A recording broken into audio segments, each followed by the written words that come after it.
lo mihitsy ho atsoko hoe io moa zany firesaka tamin'izay nanao fampelezan-kevitra hoe omenanareo larana tarby mba ahafahantsika mifandray na ny fotoana ohatrany ahoana na ny fotoana ohatrany ahoana za tsy mba mahidy larana tarby zany fa omeko ny olona rehetra liana ahafantatra ny larana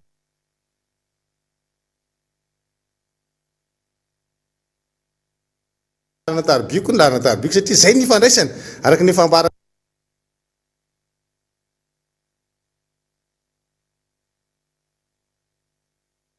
foana hoe ahoana moa ny afahanao isy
zany afaka mitondra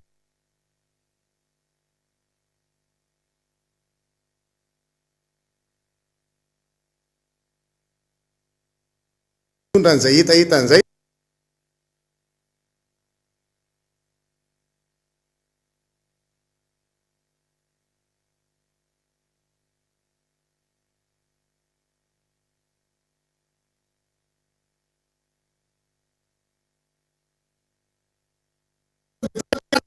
zay mahafinaritra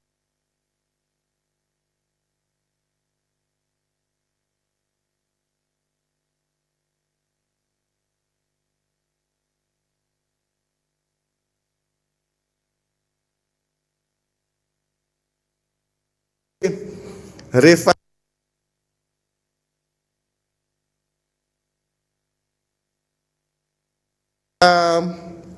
ty zany karazana parenthèse kely tam'izay anao propagande rehefa manao propagande zay de mitantara ny ty karazana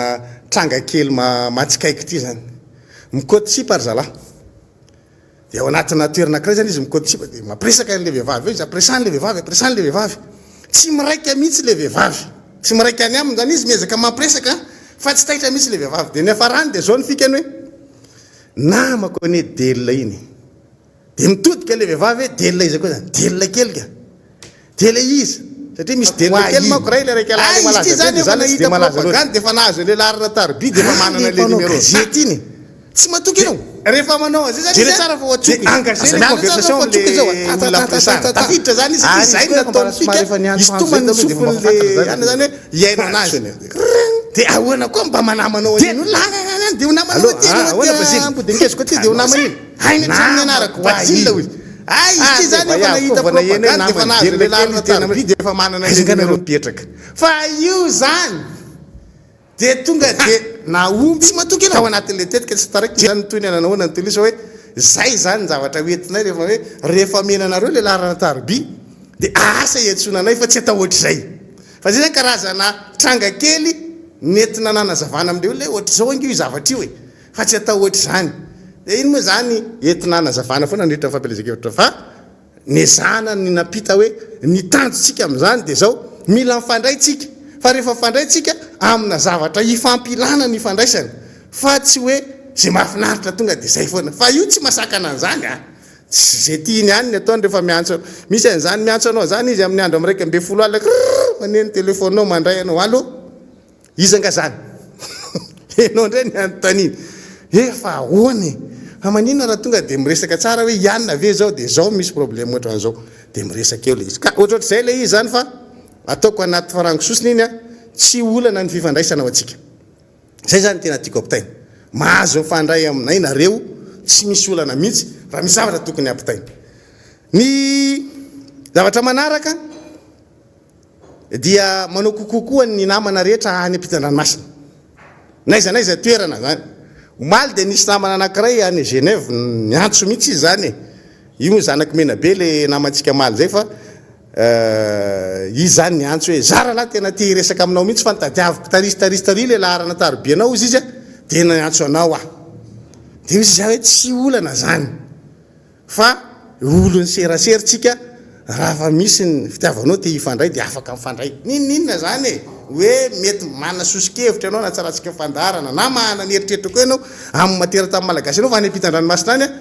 azonao atao mihitsy mifandray tsy misy olana jerenao anatin'ny tambajoratserasera fomba azahoanao le larina tarby de miantso anao sarotra kosa aloha andeha ametraka anazy eo teo de apetrao eo le larina tarby satria asa be tsy tokony tsy forona indray indreo va zay satria hatramin'ny tsy tianao iantso anao daholo anelingelenana anao ka tsy de zay loatra le izy fa le olona manana an'le faniriana iantso zany de anjarany no mitady an'le larina rehefa azo le larina tsisy olana raha manana olona fantatrao fa mahazo manana an'le larina de angatao fa tsy problema azonareo mena le larina tsy problema zany dia anaovana kokokoa zany ho anareo rehetra zay any Suisse izay namana niantso avy any omaly tolakandro zay zany dia nafinaritra moa resaka ny fanaovana rôla teo mbola be be zavatra fampiresana amin'ny manaraka de atambatra amin'izay ny kokoa anareo any ampitan-dranomasina rehetrarehetra na any Canada io na États-Unis io na la France io na any Afrique io naiza na any Asie dia kokoa fao be nareo am'izao maraina izao ny namana tany Genève moa teny mihitsy izy hoe zay ozy izy mifo maraina mihitsy hanaraka ny fandarana io am'izao tsika miteny zao zany efa ao zareo zay fa manaraka le fandarana dia manao kokoa anareo raha fa mahafinaritra le fenonareo ty fandarana ty inona ny lohevitra ho resantsika eto lohevitra ho resantsika de mbola anoe le resaka toekarena la ifeona tampony tany à Paris ary anao fampitahana kely inona ndray ny député asina ty mbola agnaty fandarana rika ty ny anao fampitahana kely amin'ilay mahasamy hafa ny conférence de bailleurs sy ny fihaonana tampony natao tany à Paris izay tsy nahavoasany Madagasikara moa zany izy misy fampitahana hoentiko ao anatin'izay ao anatin'ity resaka ifanaovantsika ty fa mialohan'izay dia tsy adino ny mitondra ny teny fakahirezana ho atsika rehetra mpiray-tanindrazana zay namoyavana tao anatin'ny 4 ora vokatry ny valana retina na tsy dia makahery atsika rehetra ary miraro fiononana feno vokatry zay tranga nisy zay satria dia mampalahelo tokoa ny zava-misy amin'izao fotoana izao ny faharoa dia firariana fahasalamana ho an'ireo zay mbola marisarisa ara-pahasalamana misy namana maromaro somary tsy en forme teo tamin'ny resaka Covid efa manomboka miverimberina daholo ny toe-pahasalamana dia ingany tombo fasitranana ianareo rehetra ireny ary entina mbavaka isan'andro mba hiverina eo amin'ny tontolon'ny asa indray isika rehetrarehetra ary fanatritava ary riry amin'ny fiainana andavanandro toy ny mahazatra zay ny lava zay ny foy fa raha anao an'le fampitahana dia hitondra taremarika tsika dia hitondra toakevitra ihany koa tsika ao anatin'izay tranga izay aorianan'ny firesahako ny lafin'ny toekarena dia anao fanamariana kely mikasika an'ilay fahalaniny honorable cité ndrarena solonyaiko ho patron ny judo aty Afrique androany vao iresaka an'le izy satria ny zavatra nandrasako kely manko de zay nandrasako zay mihitsy no mahatonga ana hoe androany manao le fandarana ho teneniko anareo zay rehefa aveo lohevitra faharoa etiko amin'ity maraina ity inona ny fampitahana hoe tsika ao anatin'ilay atao hoe fionana tampony tany à Paris sy ny conférence de bailleurs tamin'ny andro nandriamatoa Hery Rajaonarimampianina ny zavatra ampitahintsika ao anatin'le izy de le hoe inona ny tombony ho an'ny Madagasikara tamin'ireo fionanareo zay zany no ampitahintsika ao anatin'le izy raisiko aloha zany ilay conférence de bailleurs zany raisitsika voalohany ao anatin'le izy hoe na dia somary namaivany filohajaina mamim-bahoaka ary tamin'ny izy niresaka tamin'ny mpampalala vaovao dia iverenatsika le izy ary hitondrantsika teboka matevitevina mba hahatonga azy heritreritra tsara hoe roa taona sy tapany sisa no maheto amin'ity fitondrany ty anahy satria efa misasaka zao ny mandahany dia inona zany no mba hoetiko ao anatin'izay satria zao ny antony ny conférence de bailleurs dia tao anatin'ilay fisasahan'ny mandahana Andriamatoera Jonary Mampianina no navitany azy jereo tsara le fampitana antsika ty le président Andry Rajoelina ty le président era Jonary Mampianina samy misasaka ny mandahany niditra tamin'ny conférence de bailleurs Andriamatoera Jonary Mampianina ny sinoben'ny olona Andriamatoa Andry Rajoelina vavatakiky zany tsika eto tsisy ninina de zao Andriamatoera Jonary Mampianina 4 tonga eo amin'ny fitondrana izy tonga eo amin'ny fitondrana mbola avy ao anatina fitondrana teteza mititsika ny rahantsika nalala ny rafitra tao anatin'izany teteza mitatra zany nandeha aloha lay gouvernement Tsosikoditra napetraka ay teny amin'ny 13 mai premier ministre tamin'izany Andriamatoa Monjarondefo natsofoka tao daholo ny kambana amin'ny gouvernement Tsosikoditra rehetra de niovy gouvernement io de niovy gouvernement io nisy ny dinika rehetrarehetra zay natao nentina nakany Afrika nentina nakaiza sy nakaiza mitety ripatra ny fanaovana ny dinika ho an'ny Madagasikara natongavana tamin'ny ravindalana zay namarana ny atao hoe crise tamin'iny fotoanany 2024 nakatiny zany hoe lay feuille de route zany no namaranantsika azy ka nametrahana au premier ministre Andriamatoa Omer Berezika fa teo alohan'izay zany nisy premier ministre Camille Vital Mangalaza sisy nandalo teo taorinan'ny premier ministre Monjarondefo premier ministre Monjarondefo Tsosikoditra fa rehefa veo nanaovana kidinidinika tsy fatapoditra zay de ny fandirarira teo fanenjana teo ara politika dia ny afarany amin'ny faranan'ny olona tamin'ny premier ministre Omer Berezika dia nisy ny atao hoe mouvance présidentielle sy ny antary amin'ny enclave Zafelbera Didier Ratsiraka ohatr'izay nadrafetana azy rehefa zay dia tonga tamina fifidianantsika zany hoe zany mialohan'ny atokavatsika tamin'ny fifidianana nametraka rafitra be da be tsika zany teo tsika tsy mahazo famatsim-bola fa ny tato zany ny tato anatin'ny kitabobolam-panjakana no ny kofina zay nisy tao itsika niditra tao anatin'ny teteza mitatra nefa de tsara ny mampatsiahy fa Andriamatoa Marc Ravalomanana no nitondra farany zay zany no ny raisiny de nandeha amin'izay mikimaky rehetrarehetra tsika ao anatin'ny fahavitana fifidianana de nisy ny atao hoe CT sy ny CST izay olona tsy tokony tsy firohana natao tao anatin'izany ary isan'ny tena nandanimboly zany ny rafitra natsangana zany nalefa ny fifidianana natsangana ny CNT natao ty rehetrarehetra ty ny gouvernement tanampitomboana nisan'ny olona tao anatiny zay ny natonga an'le zay teteza mitatra mitovy amina halavana mandaha anankiray no nitondrana Andriamatoa Andry Rajoelina Tsosikoditra lay kitapom-bolam-panjakana tao anatin'izay vanim-potoana zay nandorina zay le naresen'ny Komoro atsika de zao tonga Andriamatoera Jonary Mampianina zany nahazo an'le fitondrana Madagasikara tao anatin'izany voasazy ny firenena matanjaka ny saziany zao tontolo zao tsika na ny vondrona afrikana zany na ny firenena mikambana zany na nasazy ny Madagasikara firenena voasazy zany tsika eo tsy nahazo famatsim-bola ndray mandeha ny ady hevitra tao Ambatobe miaraka amin'ny filohan'ny tetezamita moa tamin'izany dia miresaka paikady eo hoe ahoana ny anaovana an'izy ty, ahoana ny atafavoaka amin'ny baolina.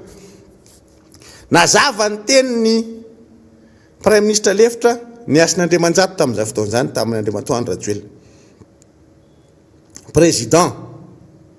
zaho tsy indray mandeha tao anatina fitondrana tetezamita. Fa tsy misy fitondrana tetezamita mahazo famatsim-boly zany. Antaninareo Andriamatoa ny Asin'Andriamanjato fa teniny zany. Ary nataony horena Andriamatoandro Rajoelina. Zany zany raha ohatra ka tonga dia nakalesona vetivety zany ny filoha tetezamita tamin'izay fotoana tonga dia nijery inona zany ny atao hamaranana an'ilay tetezamita mba hahatonga n'ilay firenena hiverina amin'ny laoniny. Fa ny fanohitra amin'izay ny nataony tetezamita hatrany nataony. Zahay moa nisy fotoana ny rahanareo malala hoe rehefa tonga teo amin'ilay vanim-potoana tsotsoro mambisarahana nikisitaka zay. Kisaka zay fa ampitsodrany oke hoe torny anareo. Dia ity zavatra nisy rehefa tonga le 424 zany nandray fitondrana Andriamatoa Hery Rajaonarimampianina, firenena nivoaka krizy no ndraisiny. Inona nataony? Nanamafy an'ilay lobby inona teo amin'ny sehatra iraisam-pirenena no nataony Andriamatoa Hery Rajaonarimampianina. Ministre fitantanam-bola izy no lasa président. Andriamatoandro Rajoelina moa rehefa lany filoham-pirenena Andriamatoa Hery Rajaonarimampianina dia nilany sotasota. Hainareo tsara zany tantara zany. Zany natonga nisy hoe mapara 1, mapara 2, mapara 3 sy ny sisa satria lasa nivaky le mapara no ninona no lay filana sotasota tamin'Andriamatoandro Rajoelina. Rehefa hita fa tsy mahazo milatsaka président izy, niazakazahany tany amin'ilay anteny meram-pirenena. Andriamatoa Hery Rajaonarimampianina tsy nanana base satria izy nilatsaka président fotsiny ny ASVM fa tsy nandatsaka solombavambahoaka. Nilalaovina Andriamatoandro Rajoelina tao anatin'iny zany Andriamatoa Hery Rajaonarimampianina. Raha ny marina zany amin'ny makandidahana ny Andriamatoa Hery Rajaonarimampianina dia tsotra ny tokony ho fihetsika Andriamatoandro Rajoelina hoe lany ianao reo ary ny mapara zany no bazinao eo anivon'ny anteny meram-pirenena. Fa zay nampisaraka ny lalana Andriamatoa Hery Rajaonarimampianina sy Andry Rajoelina satria nataon'Andriamatoandro Rajoelina ho fitaovana hanelingelenana n'Andriamatoa Hery Rajaonarimampianina le fisiny le solombavambahoaka teo anivon'ny anteny meram-pirenena. Dia nifanenjana ny tady teo amin'izy roa lahy. Tsy mifankahazo mihitsy. Adidiko tsara. Zay moa rehefa tsy nanohana anazy tsony dia nisy fotoana nisy niantso hoe ilay président non tsy aloha amin'izao. Dia rehefa nandeha ny andro nandeha ny volana, rehefa fandony Andriamatoa Hery Rajaonarimampianina sy Andriamatoandro Rajoelina dia ny mazava hoe raha misy ny olona tsy azo mena fanjakana dia isany Andriamatoandro Rajoelina dia moramora kokoa tamiko zany no niara-niasa tamin'Andriamatoa Hery Rajaonarimampianina.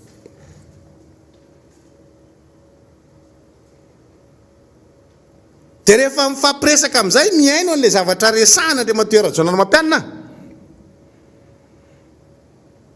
efa inona na tonga anareo lasa nisy disadisa tampoka. Dia nanazava izy dia tsy tantaraiko anareo moa zany ny atsipiriana. Fa tonga dia hitanao zany le izy hoe misy ara-tsimpanatao. Satria raha ny lojika izay teneniko zay hoe kandidanao le olona tamin'ny fifidianana filoham-pirenena, manana solombavambahoaka maro anisy ianao lany,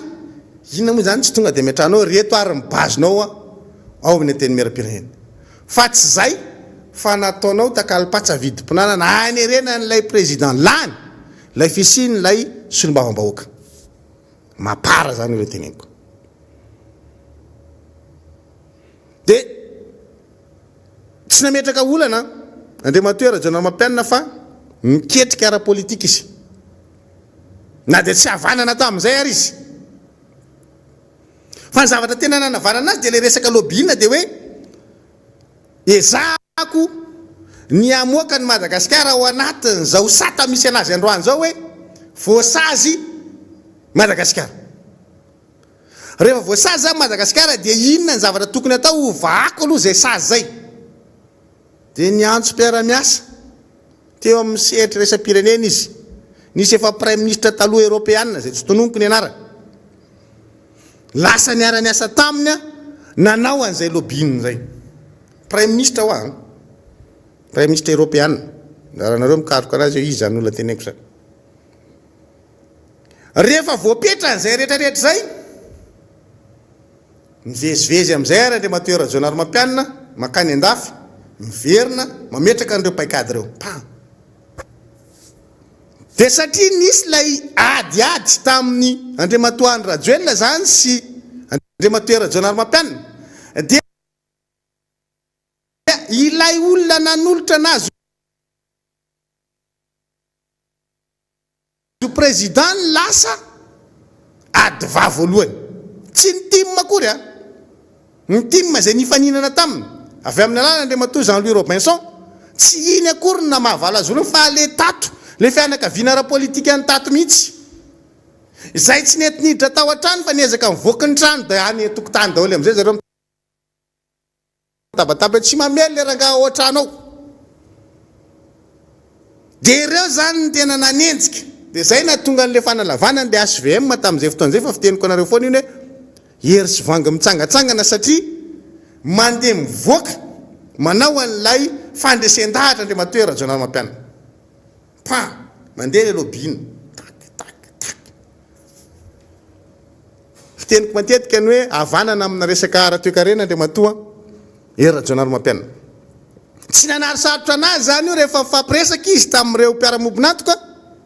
Izy raha teo avy ministry ny fitantanam-bola. Betsaka tamin'ireo mpiara-mobonatoka zany no mifandray taminy.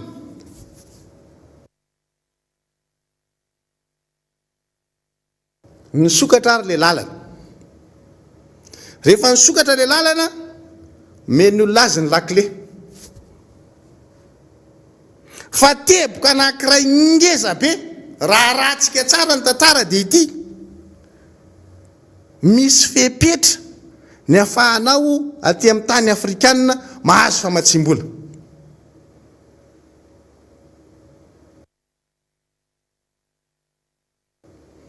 Fa ray amin'ireny no ho resahako atsika satria zay ny teboka hitako hoe ngeza ao anatin'le izy.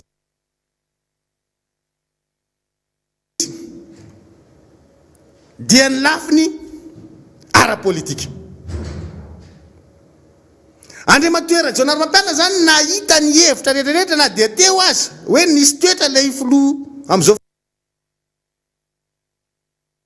fotoan'izao Andriamatoa Rajoelina tamin'izany rehefa tsy izy ny filoha satria tsy nahazo ny latsaka tratran'le nini. Tadidiko tsara tao amin'ny Roxine raha tsy diso a. Dia mikabary izy dia ozy. De mille zao. De mille.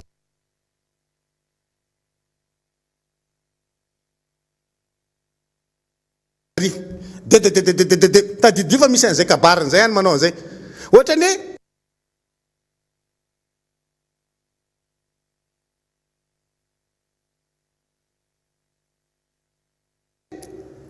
refesiny ankolaka zany Andriamatoa John Ramampianina tsy ho tonga amin'ny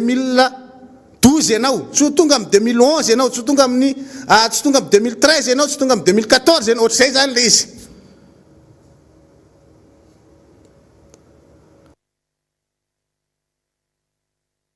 Fa niezaka Andriamatoa John Ramampianina.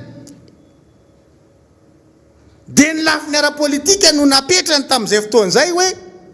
satria zay lay rehefa nandeha izy nanao an'le lobbying dia io no napetraky ny olona taminy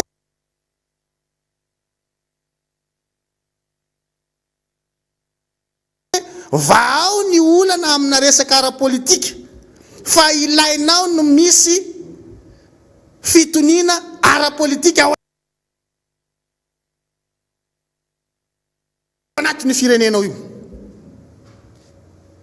Mialohan'ny siny ny conférence de Bayer na vita nametraka an'izay fitoniana ara-politika zay Andriamatoa John Ramampianina. Tatsika nisy an'ilay sommet teny amin'ny CCI na inona endriny na inona endriny fa nitakarany mpiaramombona antoka amintsika misy ezaka ataony le mpitondra fanjakana tafaverina teto Madagasikara de mato Marc Ravalomanana natao teny amin'ny CCI le fianana nametraka sarina fitoniana politika zany de matoa Era John Mampianana antony anankiray nampisokatra zany an'le lalany satria rehefa nandeha nanao an'ilay fifampiresahana tany ivelany ianao dia mahazo an'le sopapa hoe retoreto avy Andriamatoa Era John Mampianana nanome lanja ny sehatra tsy miankina zay faharoa ao anatin'le izy akoatra n'ilay fitoniana politika zany zay nezahany napetraka dia nanome lanja ny sehatra tsy miankina Andriamatoa Era John Mampianana dia tsy gagitsika raha tratra n'le tanjona hoe andaotsika anao an'le conférence de bailleur ary tany Paris le izy natao tsy teto Madagasikara fa tany Paris ireo mpiaramombona antoka mivory tao amin'ny fianana tampona tao a Paris faran'io zany dia hitatsika tao reo tamin'ny conférence de bailleur zany hoe hitan'Andriamatoa Era John Mampianana zany ny lalana na mahana n'ilay olana teto Madagasikara tao arinan'ny krizy nandalo krizy hoa izy ny rafitra rehetrarehetra ny kitabom-bolam-panjakana babangoana fa nametraka an'izay izy tao anatin'ny tapany voalohany mandahany dia niditra taty amin'ny tapany faharoa na vitan'iny nilatsaka ny faiky mandeha ny rehetrarehetra satria maniny azo ny olona antoka tao arinan'ilay conférence de bailleur hoe ity présidente na vita nametraka fitoniana ara-politika miezaka nanome lanja ny sehatra tsy miankina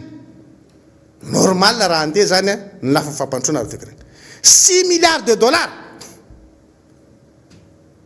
ny resaka tao anatin'ny conférence de bailleur ho an'ny Madagasikara zay teneniko zay fa tsy hoe ho an'ny Afrika ary ny conférence de bailleur dia Madagasikara sy ireo mpiaramombona antoka no miresaka tany Paris fa tsy hoe Madagasikara sy ny firenena hafa be da be hoe ho an'ny firenena afrikanina ny anaovana an'le dinika fa tamin'ny conférence de bailleur zany dia Madagasikara manokana no nanaovana azy tany Paris tao anatin'ny fisasahany mandahana Andriamatoa Era John Mampianana no vita nefa izy nivoaka krizy no nandray an'le fitondrana miala eo amin'ny fitondrana Andriamatoa Era John Mampianana 5.3 isanjato ny tany Arkarena Fobe mandray fitondrana Andriamatoa Andry Rajoelina amina tany Arkarena Fobe 5.3 isanjato ny mpiaramombona antoka amintsika nisy zavatra be da be voasiny nisy document cadre be da be mirafitra nandaminana ny ampiasana n'izany vola zany teo Andriamatoa Andry Rajoelina mandray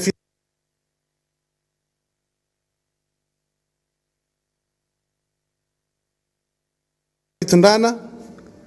misasaka ny mandat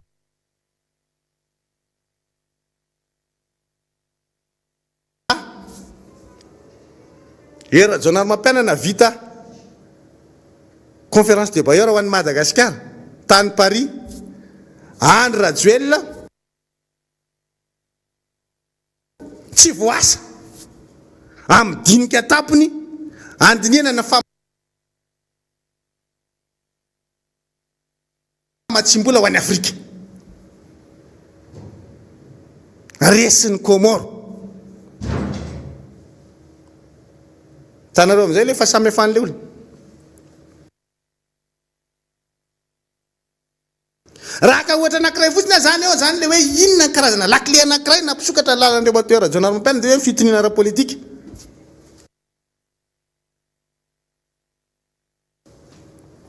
Andry Rajoelina tsy capable nanao décret d'application an'ny lalàna amin'ny fehan'ny fanoherana eto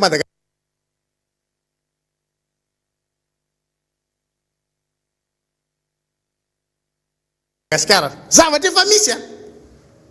satria tsisy ary izy any nandany anazy fa tsy capable manao sinian'izany izy hoe tia ny décret d'application ahafahan'ny mpanohitra manohitra eto Madagasikara ahitany ohatry ny ahoana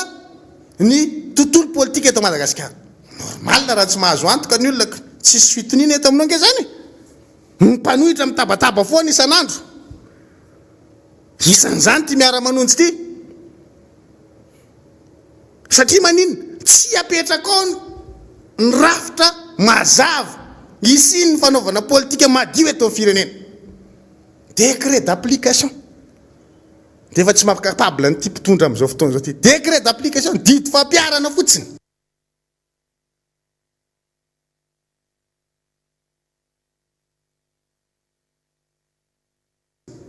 Fa le lalàna efa misy, efa lany.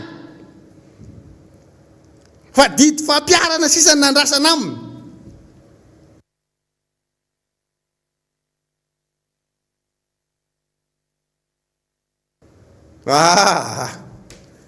Tsy tonga io baba. Resanao hoe tsy tany olona taratra mihitsy zany hoe inona kay zany mba antoka azo eritreretina avy aminao fa azo atao tsara ny miara-miasa Madagasikara. Misy fitoniana ve ny mpampiasa vola raha tonga ty Madagasikara? Rehefa ny tontolo politika ny tsy ahitany olona taratra fitoniana dia tsy tony izy zany makaty aminao dikany. Tamin'ny andron'ny rajonareo mampiana napetrany zany. Antoka mila antoka ny olona vao afaka mampiodom-bola eto aminao. Eto amintsika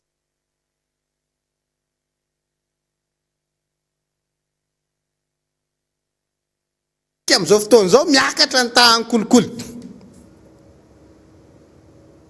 Miakatra ny tahany monopole. Fanaovanao monopole dia efa tsy mety. Tsy mahazo antoka ny olona andeha hampiasa volany aminao nefa ny any aminao tonga dia fantatra hoe reo vao mampiasa volany Madagasikara misy ohatr'izao zay tsy tiako tenenina fa hainareo tsara mazava le tiako ambara tsy maintsy ohatr'izao fa raha tsy mifanaraka amin'ny lohan'le ohatr'izao dia tsy afaka mampiasa volany Madagasikara anao. Manontania anareo andreo mpampiasa vola amin'ny alalan'ny arena kibon'ny tany rehetra eto Madagasikara amin'izao fotoana izao. Inona mampimenmenina an'ireo? Satria tsy mazava ny fitsipon-dalao. Mijaly amin'izany ny Ambatovy, mijaly amin'izany ny QMM, ny sasa mbola tsy tafiditra mbola problème, ny Base Toliara.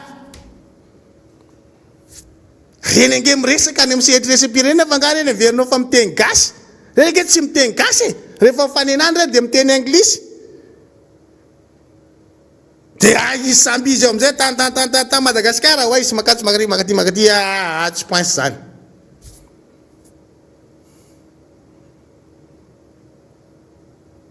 Tonga dia mazava tsy ananan'ny olona antoka zany. Ka aza nieritreritra ianao androany fa hoe noho ny Covid no antony mahatonga antsika mifitetaka ohatran'io. Fa ny olona efa nijery antsika mahasoilany hatriny ela. Mbola tsy président le président efa mifanenjana amina orinasa ampitrandraka eto amintsika. Mbola tsy président le président efa manenjana amin'ny PTF na amin'ny 2030 40 50 60 tsy androso mihitsy Madagasikara. Raha tsy hoe tsy mienregistre izy ko. Reo miresaka. Madagasikara zany androany tsy azo antoka. Misy telo mipetraka ray mandeha foana zany ao anatiny ao hoe antsonorme zany. Izay lafin'izay no mahatonga atsika na dia efa nisy aza niezaka angezabe nataona Andriamatoa Rajonary Mampiana na nohy fotsiny ange sisy ianao e. Na vita ny conférence de Bayer iny izy. Ny tahany fitombony arikarentsika 5,2%. Na ndray tena tonga dia sur plan nge zany niraisin'Andriamatoa Andry Rajoelina manohy. Fa amin'izao antsika mba mijery aiza moa zany document cadre reto mpitondra amin'izao fotoana izao reto mikasika natetikasa anankiray. Azejerenao anankiray FSS tamin'ny andro Rajonary Mampiana zany zao ny anona zany zao daholo ny document cadre mikasika an'izany. Alefanao projet anankiray tamin'ny andro aiza le an'Andriamatoa Andry Rajoelina le aiza? Aiza le anareo? Rotaona maherika ianareo zay. Mbola lelandriamatoera Janary mampianina daholo ny troanareo amin'izao fotoana izao io. Nareo indray ary mbola miavina foto-drafitr'asa efa vita zao dia zay tsy hanokana an'io. Mahagaga. Sady efa tsy kapabla manamboatra mbola miavy tsy feno.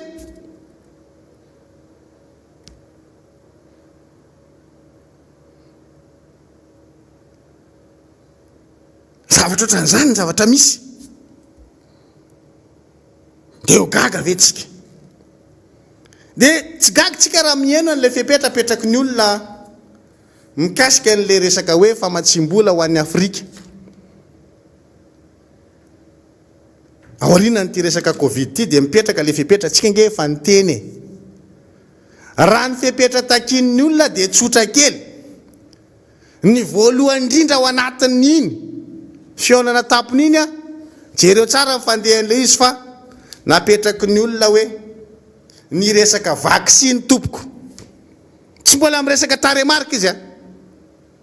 fa resaka vaksiny no fototra ray lehibe iangana ao anatin'izany.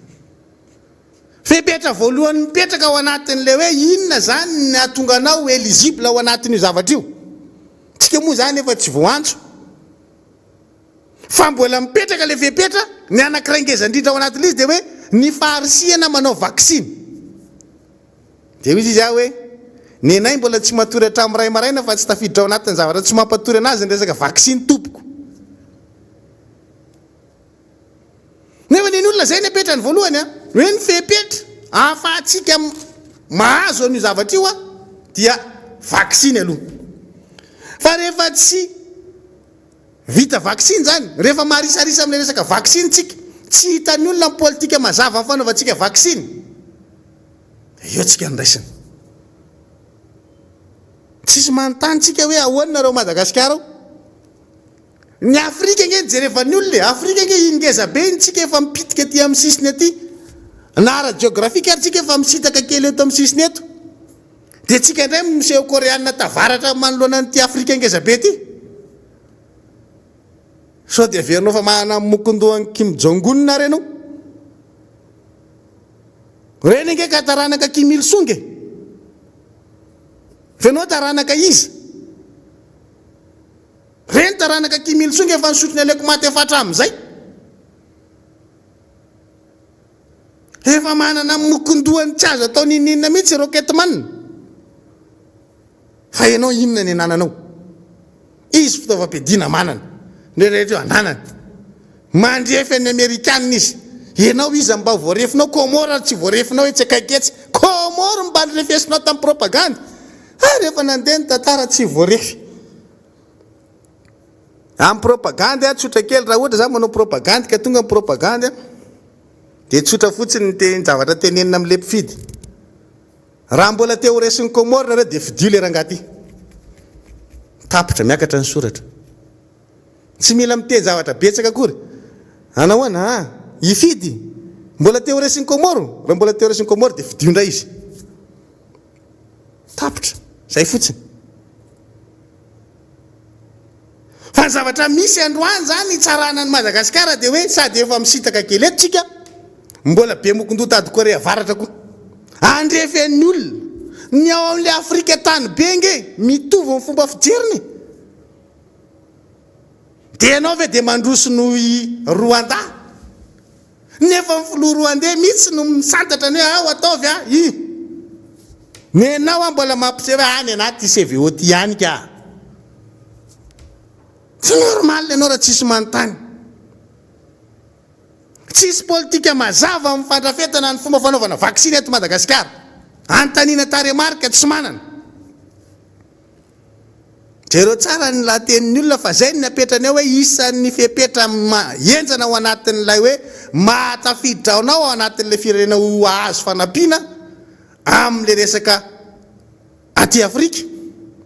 tamin'ilay firenena tapony teo io drafitra aseho an'ilay firenena amin'ny resaka vaksiny. Miala an'ilay vaksiny tsika dia miditra any amin'ny hoe manahoana ny mangarahara ataon'le firenentsika androany, ataon'le mpitondrantsika androany. Inona zany mba zavatra azo raisina hoe manao tatitra ara-dalàna izy mikasika ny zavatra efa namena ka nahafapo ny tatitra avy any amin'zareo. Zareo tsara ny Côte d'Ivoire. Côte d'Ivoire eto ny resahako atsika. Ny FMI mitahirim-bola iraisam-pirenena dia manome 1 milliard de dollars ho an'ny Côte d'Ivoire. 1 milliard eto ny resaka fa sy le 312 millions fekintsika iny. 1 milliard itanao tsara lelalan'izany ho an'ny Côte d'Ivoire. Satria maninona? Satria ozy ny FMI hoe azo antoka ny fomba ny atrehan'zareo ny lafiny ara-toekarena tamin'ny fisian'ny valanaretina Covid. Noho izany tsy ampiay atsika ny mampindrana anazy an'izany 1 milliard de dollars zany. Faharoa, mazava tsara ny azy ny tatitra tamin'ny fampiasana an'ireo vola fanampiana ny adina tamin'ny Covid. Felaka tefa tsofina mandrivorivo a Madagasikara mihitsy zany. Zany tena tsy mampatory zany na hatramin'ny 5 maraina ary président. Mazava tsara ny Côte d'Ivoire ozy ny tahirim-bola iraisam-pirenena ny tatitra mikasika ny fampiasana ny vola famatsiana an'zareo nandritra ny Covid. Ny antsika tsy milamina ny tatitra, tsy mangarahara ny tatitra. Zareo Kenya koa zao azo. Efa firenena matanjaka reny. Fa ny Kenya tena miteny mihitsy Kenya hoe zahay dia vonina hiditra amin'ny fanaovana audit ny fampiasana en'le vola. Izy mihitsy miantso polisy hoe ataovy audit re zahay. Mety ve ny nampiasana en'le vola? Ny antsika tatitra ny angatahany olona amintsika tsy capable tsika manome an'izany. Miala ilan'ny teknisian'ny ministère fitantanam-bola tonga any amin'ny terme ka le mahatonga izy nge misy zavatra ohatran' zao dia tsy hita le logiciel satria itsy hatramin'ity androany moa zay nangataka tao anatin'ny voamieran'ny fitantanam-bola mba alefasy hoe le resaka famerenam-bola devise tsika eto Madagasikara, le rapatriement de devise io zany nangatahana tamin'zareo. Ny herina ihany ny taona angamba fa tsy hita iny.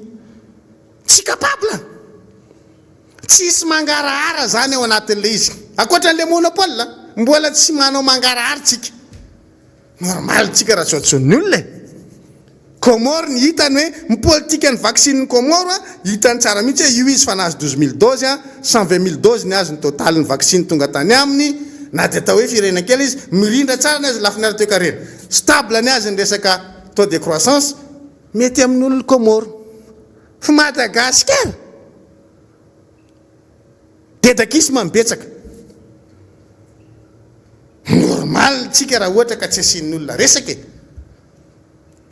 Dia ohatra zao zany tsika androany. Dia aza gaga raha tsy rain'olona tsika. Etra tsara za moa maliny teny izy hoe le DTS azavaiko kely izy fa iny nisy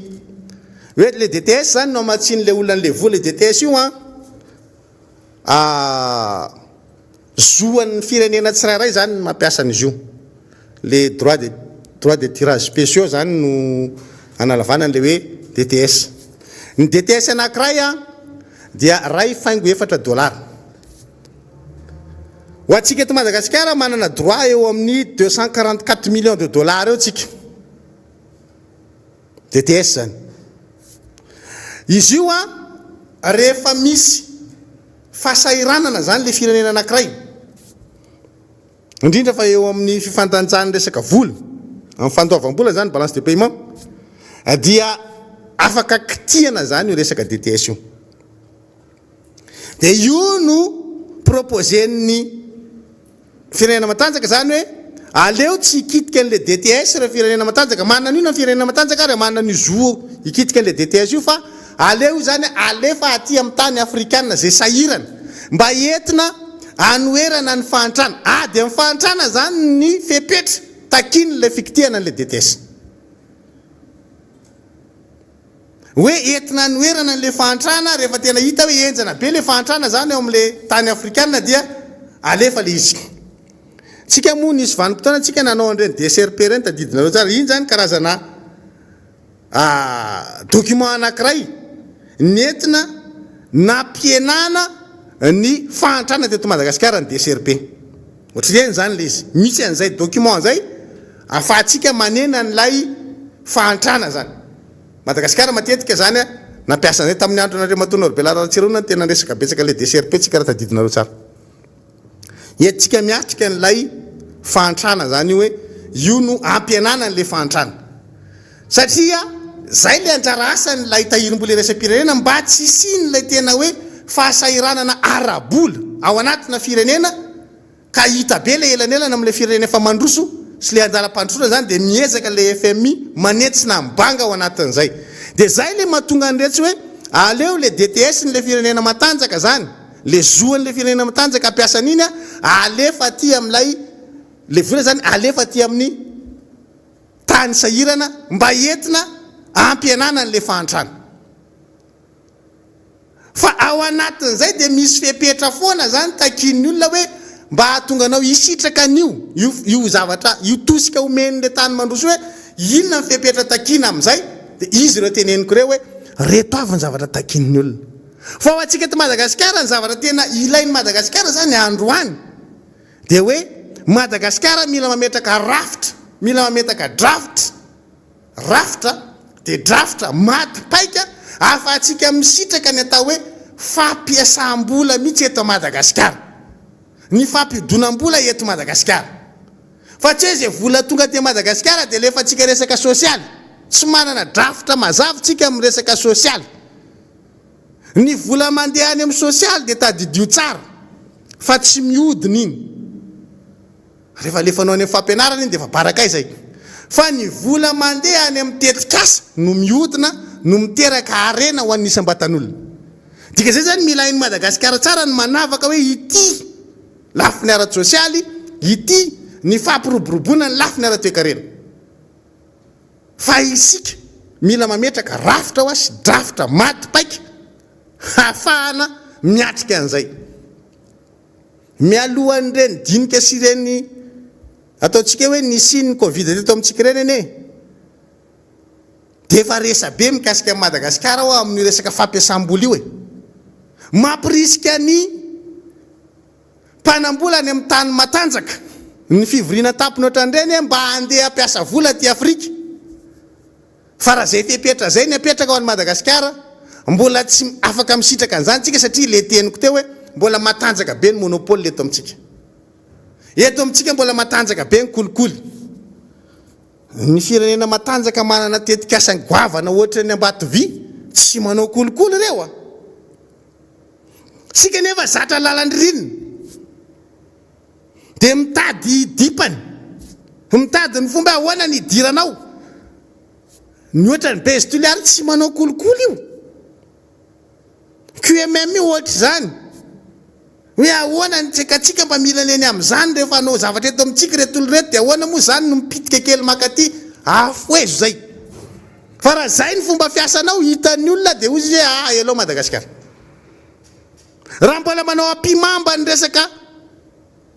fafahana misehatra eo amin'ny lafiny ara-toekarena elao Madagasikara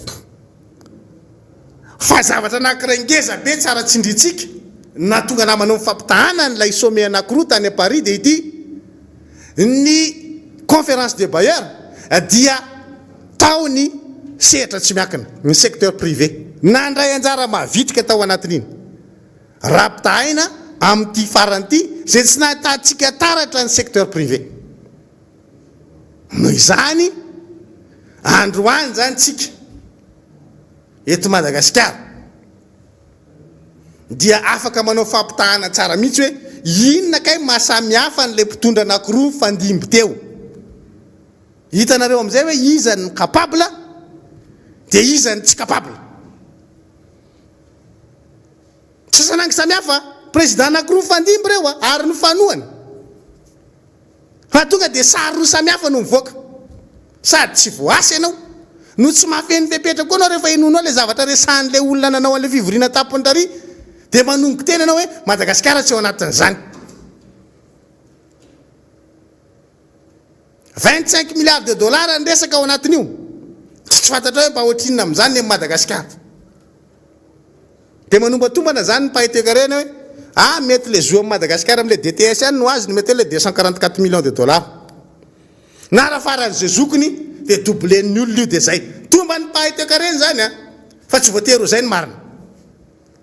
raha mba hahazo zany Madagasikara dia io no azony na ho doublen'ny olona fotsiny dia zay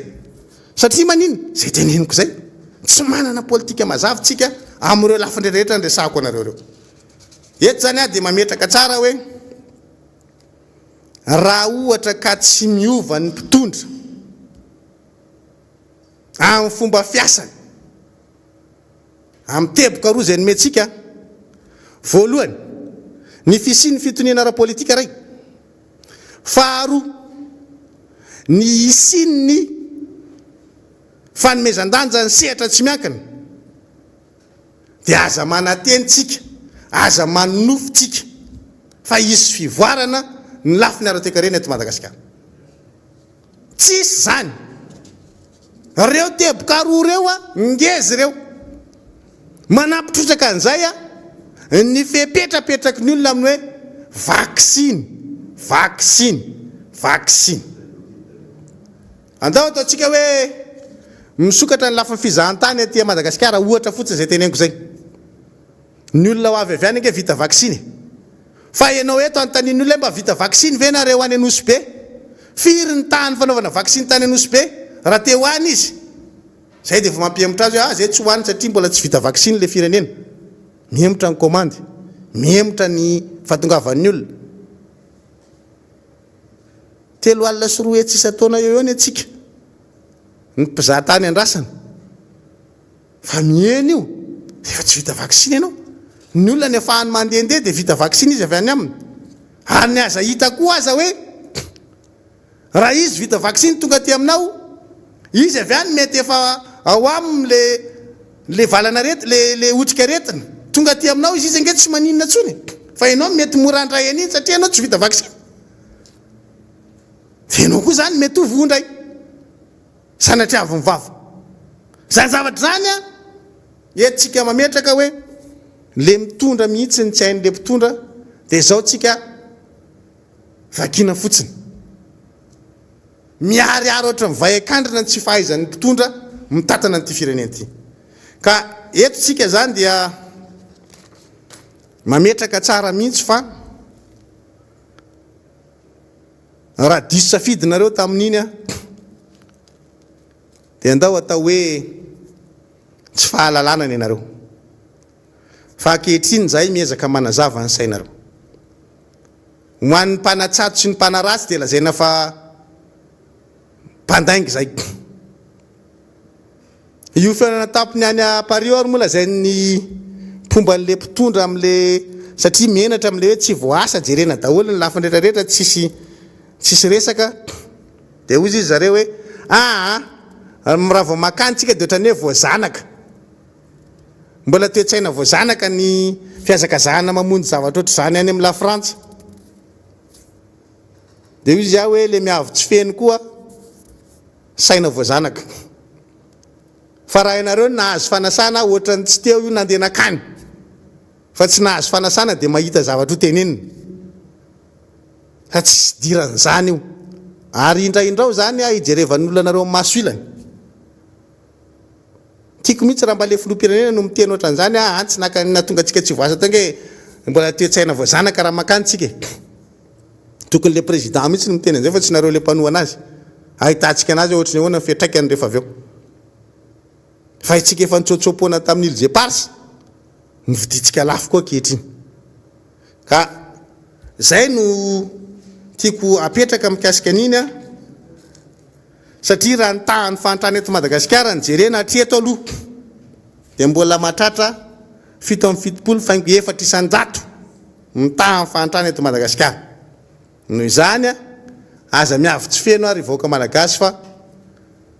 mbola lavitra tsika aza miavo tsy feno ry mpitondra mbola lavitra sika fa aleo mba manao ny fanaon'ny olona ihany mba aleo tahaka ny nataon'ny teo aloha fa tsy avotro nareo raha zay ny zavatra eritreretinareo 551 milliards d'ariary isam-bolana ary tsy vitanareo ny manenjika azy fa misy gap foana ka andeha hiavy tsy feno manahirana ny mandinika an'le izy fa tsika moa zany mbola iresaka ny toy n'lay conférence de bailleur amin'ny herinandro satria misy an'ilay hoe DSP mbola ho resahako anareo zay amin'ny herinandro teny hoe zao le DSP tokony hitantsika taratra ny mikasika ny conférence de bailleur iny amin'izao fitondrana Andriamatoa Andry Rajoelina zao fa dia ho azavaiko anareo zay amin'ny herinandro amaranako azy iresaka n'le resaka siteny Randriana Solonay koa tsy dia ho lava ny zavatra resahako mikasika an'io fa zavatra fohifohy ihany gaga mihitsy mba niandry ihany zany siteny Randriana Solonay ko sombam-bahoakan'i Madagasikara ho fidy tao Toliara voalohany tamin'ny mandat teo aloha indépendant rehefa tonga fifidianana filohan'ny Repoblika dia nisafidy hanohana an'Andriamatoa Andry Rajoelina izy ary tena nanao mafy lany Andriamatoa Andry Rajoelina rehefa tonga ny fifidianana solombam-bahoaka dia nitazona zay lojika an'izay izy nirotsaka tamin'ny listra IRD nandeha ny andro nandeha ny volana rehefa jerenao ny zavatra misy ohatra ny miaratsy ny fifandraisana teo amin'izany olona zany hoe Andriamatoa Andry Rajoelina sy siteny Randriana Solonay koa tekilany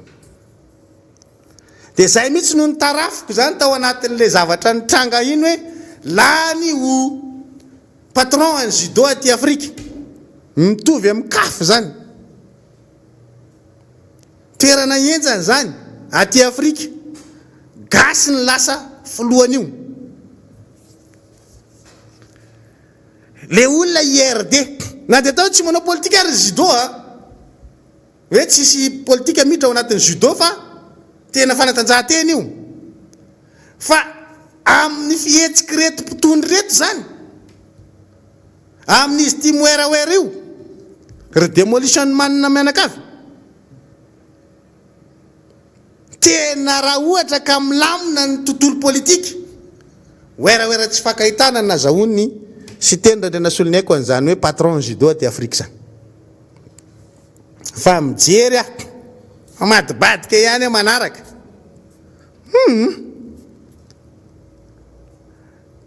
ozy hoe raha ohatra ka ho lafy ty fa tsy siteny dray fédération malagasy ny baolina kitra ary fa tsy hoe mbola hoe ary Afrika fa mbola fédération malagasy fotsiny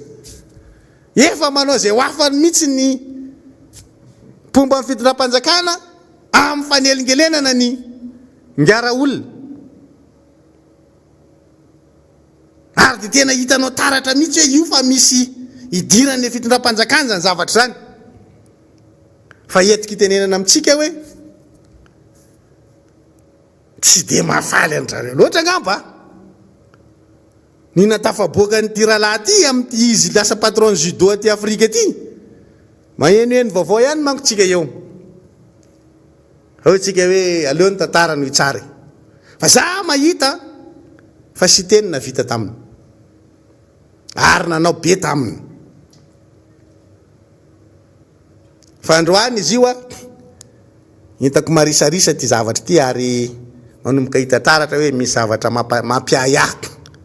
ananany zareo aya zany tiralahy ty satria raha nisy ny resaka fiara teo anivony ateny miaram-pirenena nitondra vahaolana siteny Randriana Solonay ho an'ny solombavambahoaka na metrahana problème mihitsy ary ny ayata amin'izay dia hoe sao dia latsaka filoham-pirenena zany siteny zany dia ozy izy siteny resaka tamiko hoe fangamo moa za tsy mahazo milatsaka filoham-pirenena sa misy lalàna mandrarana ka tsy hanao an'izany ka maika 4 zay hoe nanao intervention fotsiny ho an'le solombavambahoaka hoe ao ary fa dia amoraina ny azahoanareo zany fa tianareo tianatra fa za mba miresaka amin'le olona fa mba misy fifandraisako amin'ny problème be ty izy ty lasa patron judo aty Afrika ohatrany hitako tsy mahazo aina ary zalahy rehetra izay hoe fa ahoana e ina mahataitaitra e kalmosy ianao e mbola lavitra 2023 voamidina kely etsanosy be président Marc Ravalomanana malina mipareretrinareo kalmosy e mbola tsy ohatran'iny izy rehefa tena anao etiky tenenana amin'le izy hoe reto olona tsy nanao sekoly-lady reto mahita diable partout zay rehefa tsy nanao sekoly-lady reto tsy ampy finoana tsy miorina amin'ny finoanao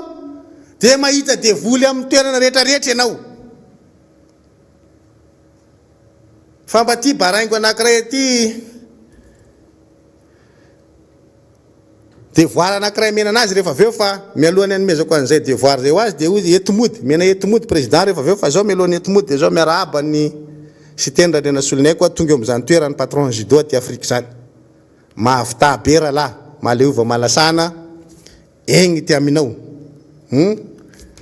zay zany tsodrano menanao na iza marary kibo na iza tsy faly tohizo ny lalanao fa zay zany nataonao tamin'ny fanatanjahantena io chancenao tsy voatana zaho anao akory anazy ho asan'ny kaleta fa i zay eto mody anao andre matofilo allo président ove sao de mbola any ambony kadiaka allo ay président misy eto mody kely ty tsy mandray karaha mampiasa ny Air Madagascar monsieur le président société ngeza be taratry ny firenena malagasy tsy capable mandoka rama volana avril monsieur le président eto mody kely anao iny nefa ianao le geste be hoe asina avion reo Airbus makatsy makarita o ampalea zao le piasa ny Air Madagascar tsy mandray karama monsieur le président maheno zay le eto mody tsy misy banque mety fampiraraha amin'le Air Madagascar hoy raha vaovao farany azoko zay yo ten'Andriamanitra ilomanao président zay yo raha sotsika rehetra sampio ten'Andriamanitra efa eto ny rahalahy avy any ambanivohitra meko anazy fanizana fandarana tao mahafinaritra dia mahafinaritra tokoa ny voatenina tao namana honorable fidèle mampatsiaro ary mampilaza ary manafatra zay no anjarantsika eto amin'ity fitona firahana ato amin'ity miara-manonjy ity dia ny ampitana ny vaovao marina sy tsara ho an'ny vahoaka hoe inona ny zavatra iainany vahoaka ankehitriny tompolasy tompovavy voalohany miarabany siteny amin'ny zava-dehibe noentin'io ho an'ity vahoaka malagasy ty ary voninahitro Madagasikara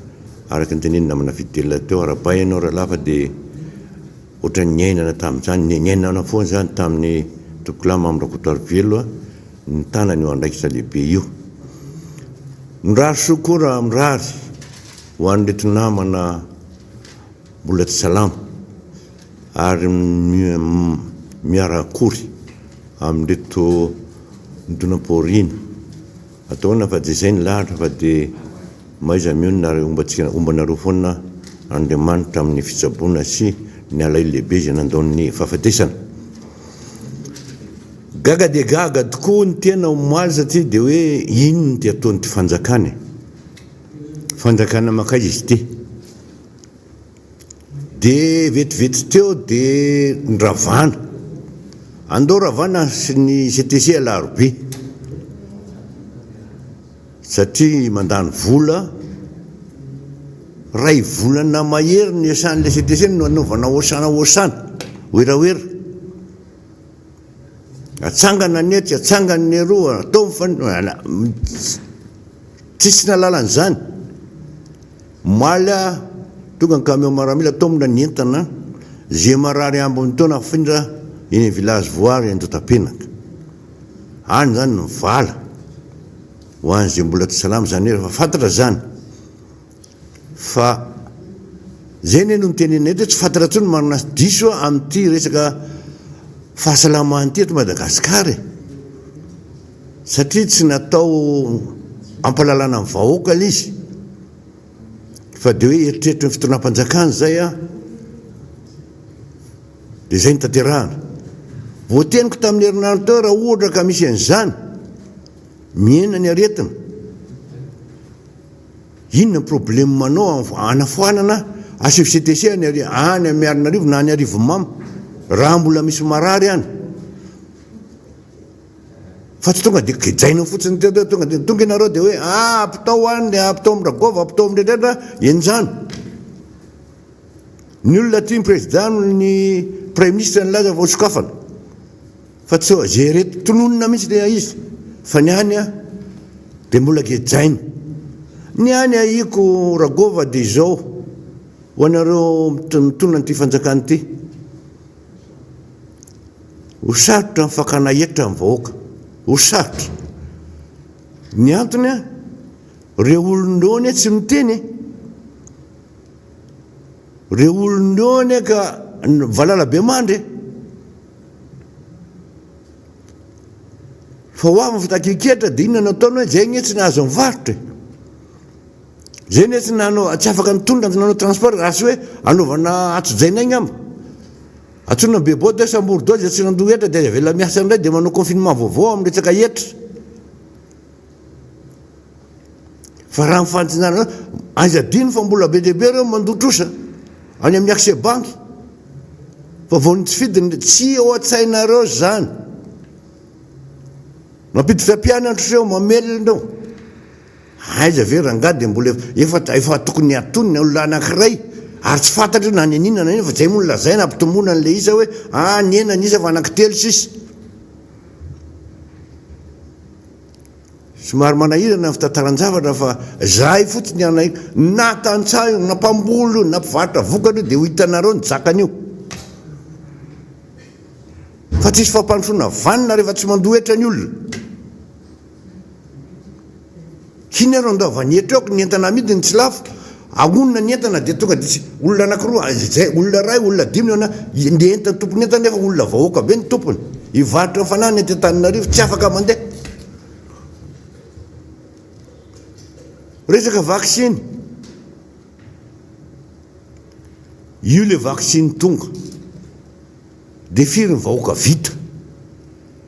le olona ny any avelany any amin'ny OMS mitsinjo zany ny raisam-pirenena milazany hoe ny vahoaka ray manontolo zay ny zany nitsinjo ny vahoaka manontolo era-tany na firy taprisa na firy taprisa fa le président mambahoaka eto sy ny gouvernement miaraka aminy tsy mahalala fa tsy le hoe meo afatra arivo meo telo arivo ny arianana rety nitsongaina soratanara raha misy arivo ny tonga dimanjato amena le aretina nety hoe dimanjato fa le vahoaka manontolo ny olona no arovany vahoaka manontolo no arovana rehefa tsy niaro anao tamin'ny resaka tosika famena tsy niaro anao zay ndra aiza mampitovy lakana manjahatra vao miaina anao zao vao heno moaly fa hoe mizana bazary rehetra ny olona rehetrarehetra ny andafy ny mpianatra dia zaraina valerina 500 euro tsirairay avy anampinina azy isaky ny ankizy sy ny anao etiko inona no ataoko mba nitsidika anao ary kaera tsy misy fitaovany anaran'ny ankizy tsy misy mbola mampatsiaro ihany 2009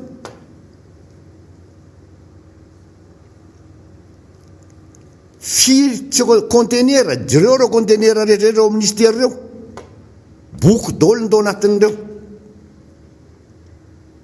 ho any zaza malagasy le hoe tenireny eto mampianatra fangasa anareo ny napiditra anyrenina fa tonga dia nidiazana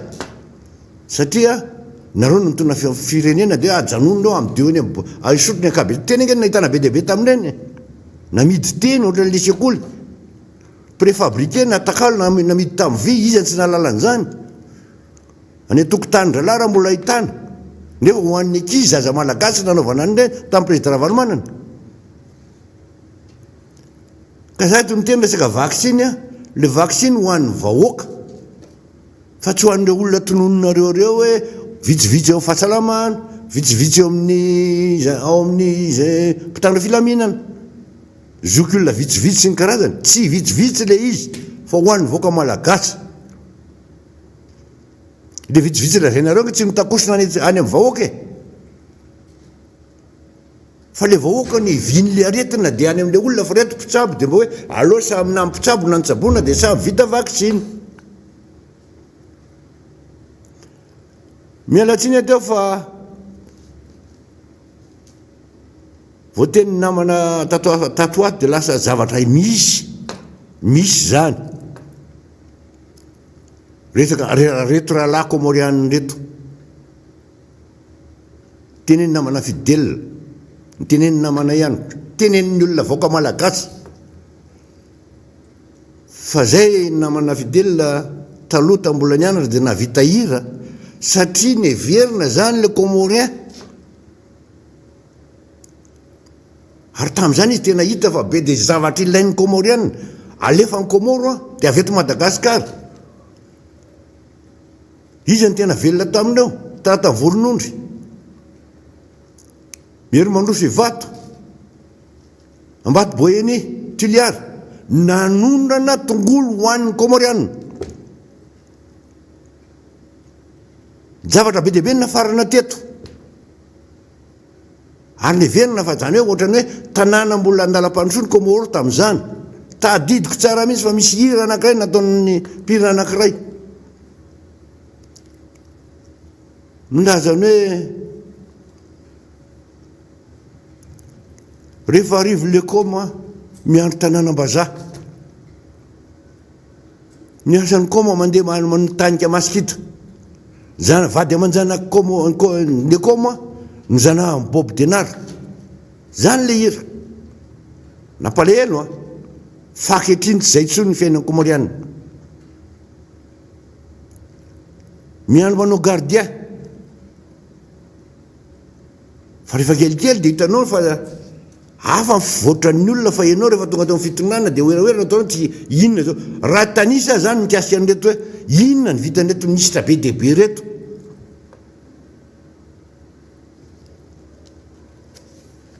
todika aminao Andriamatoa filoha mambahoaka sy Andriamatoa premier ministre voatsinjara ireo andoavana volo ireo misy borao andreo eran'ny région fa mba inona ny vitan'ireo mba tany sao andao mba hiaraka hoe izy zao ava vita tao anatin'ny district anankiray nampidinana nova décentralisation ndreo mpiasa ireo ko ny vola ampiasainy tsy misy tomobile esany tsy misy fa ty aminareo be dia be inona fany raha vao miditra zany amin'ny district zany Andriamatoa premier ministre ho anareo filoha mambahoaka rehetra Andriamatoa filoha mambahoaka dia zao mila fitaovana zany tratratradraina ny honorable maître ihany ndraiky ny namana fidèle nakaiza daholo reo katikataka tamin'ny heritaona fa rehefa hitanao eto Antananarivo reo no misosa fa any ambanivohitra reo any amin'ireo service napetraka reo tsy manan'ireo velomin'io eto dia tonga dia tonga tosi-tanana io afaka 10 metatra demarera pokon'olona zany hitanao any amin'ny district zany fampahoriana amenareo service rehetrarehetra administration eto Madagasikara mba jereo rehefa maminona ny tomobile ao na anankiray misy inonao nefa 4 kilometre 23 commune ny aneketany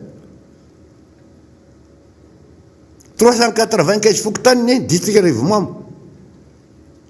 inona nety diasa amin'izany normal izy mbola tabatra izy manao dia hoe allo dia manao mitatitra filazany niany zay na tonga hoe mba ameo miresaka mantsinareo teto milasana contrat ho an'ny mpisam-panjakana mamerina eto ary sokafo tsara amin'ny sofinao Ramatoa ministre fampianarana fandimpotaonareo ary tamin'ny voalohany zay nanomanana ny metra fram io niditra fonctionnaire dia reo dossier andreo mbola contractuel daholo reo hatramin'izao zany hoe paikady entina nabakana n'le ambanivohitra sy manao metra fram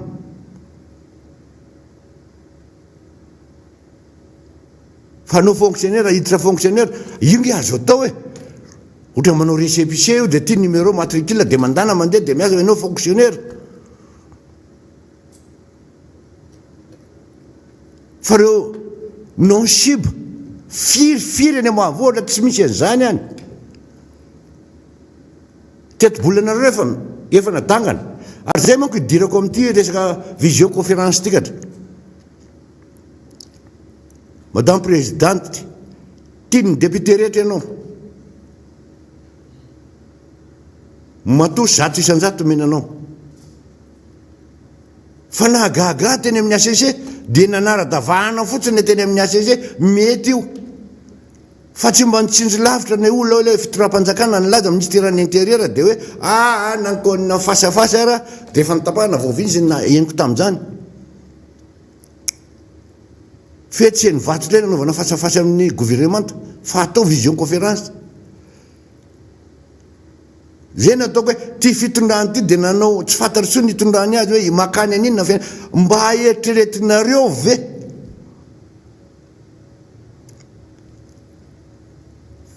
fahalalana ho atanterahana rehetra ao dia ho an'ny vahoaka malagasy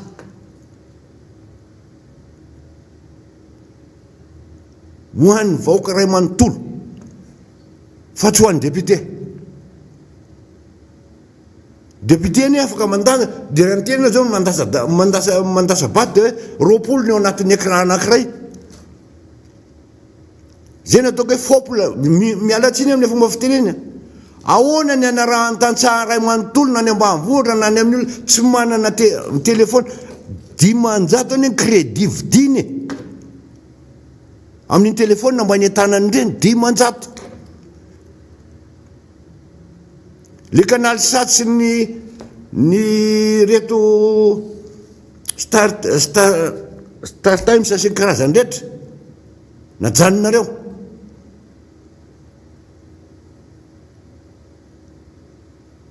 fa alohanareo zay le fanabadonana le vahoaka badonana le vahoaka tsy alala ninina ny fiainam-pirenena satria rehefa tonga fasafasina zavatra rehetra ninina fasafasina resaka fiakara ministra na inany ao anatin'ny fanaovana lalàna zao dia nangatana indray anao ratification fisamborambola anaovana fanampiana ho an'ny ino ty izy covid-19 nitaria raha tsy hitany nalehany dia zao sambola indray anao ratification dia ny olona io ny tsy atoko isan'ny olona anareo raha za aloha tsy anangatanana amin'izany ka tany amiko ka nisy voanakotry anankiray menareo sa nisy inona anankiray mba menareo no fanampianareo na vetsikropo tamin'izany ve reo mpitora taxi brotsy reo olona miasa tena rehetrarehetra eo ao anaty fijinjam-bary zao io tsy foiny io nivarotany an'ireo any aninona ny lalana raha bloke anareo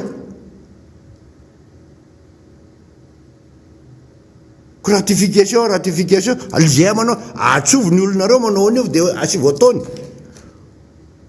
io na dimy ara dia azo atao anaty télévision e na dimy ara manangatana dia lany dia entinare amin'ny fivoriam-bebana dia lany satria tsy hita sary satria rehefa hitaky an'io hita tao anatiny na ohatra tena directeur ny zavatra fanao na zavatra hita mpanao gazety ray manontolo dia afaka roany amin'izay any avelany député anareo mifidy an'izao nefa inona mba azonareo tatỳ amin'ny district inona district tany aminareo fa entin'le tao raha sy resaka appel amin'ny téléphone hoe tsy maintsy dia manangatanana daholo dia iny roapolo aloha nanangana dia ty ny roapolo ndray alonga fitatsika eo e fa raha ohatra tonga dia misainy zay antanto miara-manonja non oka aiza ambanina le vahoaka ianao hitatatatao anaty vision dia hitazanao le dia le vahoaka tsy malala ninina nefa izy fitsolombavambahoaka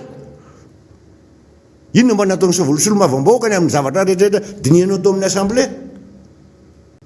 mety aminareo fa tsy mety amin'ny vahoaka ho anareo rehefa tompona ndraiky tamin'io ka nanaiky an'io dia atao ngeda be ny saina mieritreritra hoe ty zavatra lalàna atao ndraiky député retany tsy natao ho an'ny député na ho an'ny mpitondra fa ho an'ny vahoaka sy ny avina le vola alefa ratification alefa ndraitrrehetra ny fangatahana saitato tena teny amiko eto eto Madagasikara fa malagasy ny tena mpanao lalàna be indrindra eran-tany fa firy amin'ireo naplikena na hoe azo nampiasainy firy nareo rehetra any service rehetra misy anareo any a samy manonona daholo. Firy ny nampiasaina tamindreo dia firy ny miasa.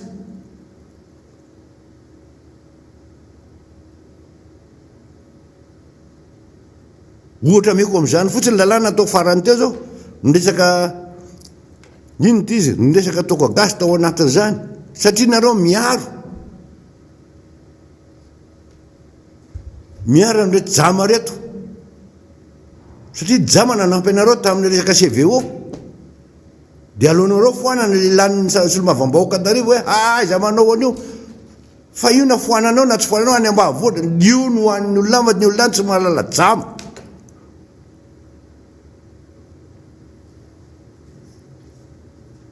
Natao lalàna amindreo tsy azo eto na zazakely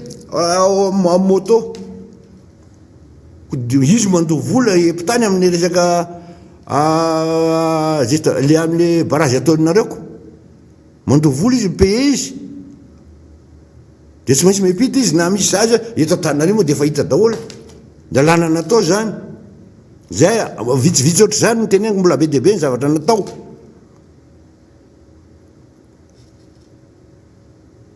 Au ministère fiompiana aiza zao le vina natao vina inona natao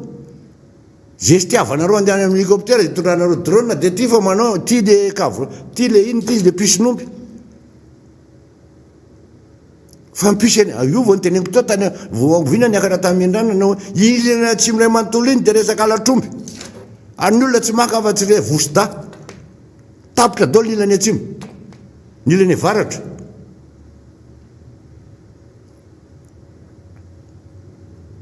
Fa izy tsy milazany hoe ay nisy fanjakana ko anao zay le oeraoeranareo zay anao pisonomby a dia entina daholo ny beboty ray manontolo ny bekitana ray manontolo a dia anao démonstration tsika ty omby ty a misy omby zao eto ananina eto aniny ty tsoromandidy fa iry le any anatin'le valan'ombon'olona sy ary mba mivoatra dia aiza misy nininina tamin'izany. Nisy drone fatona drone anankiray nandeha tany ny hélicoptère lazaina fampiasana ny anjehana mpangalatra tsy misy jara raha misy an'ity tasany jorobe ny any anjehana dia io tsy apetraka ambolona taba reto daholo vokatra reto zao amboary le saosinay hoy izy zalahy satria anao mipromettre taminay fa zao tapitrisa amenanay ahorony daholo azo ahorona rehetra ny ambanivohitra any ahorony raha mpangalatra dia veleso izy fa nanao tsinitsinina aloha izy mba hoy fa mijaly fa tambanivohitra eny fa zay tondromolotra dia tonga dia ahorona daholo. Ataovy le enquêtenareo dia mety ataovy tsara le izy fa aiza titre moana dia moarina indray ny article zao ao anaty code pénal la misy afiry zany ny article anaty code pénal dia efa mety aminareo ty ampiananina an'ity ty ampiananina an'ity zay ny tendriny lehibe dia lasa ohatran'le mpanao politika samborona.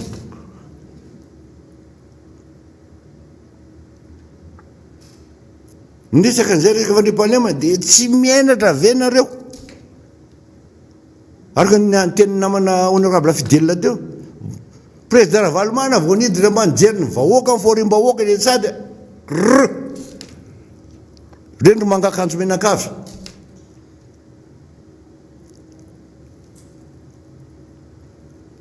dia lasa ohatrany miandro vala niny anakany. Raha za président Ravalomanana dia meko tanto dia nasiana trano teo amin'ny arabe teo dia reo aveloro zareo fata ianao nisy an'le sarotra amiko miresaka amin'le tsy hoe sarotra fa tena mipanohatra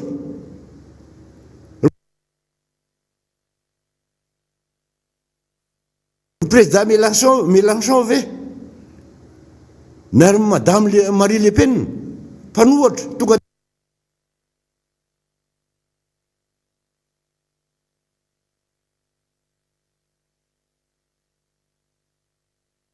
dia la renao mijery manena mijery fiainam-bahoaka dia ho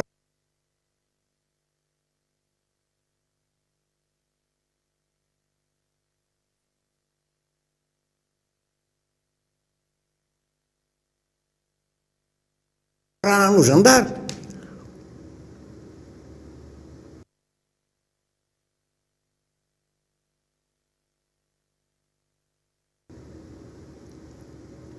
hoe ino nataony fa nga io nijery zoany zany adidi nijery ny vahoakany azy adiny fa misy 2 millions maheritra 3 millions mivaty ny président Ravalomanana ira Madagasikara.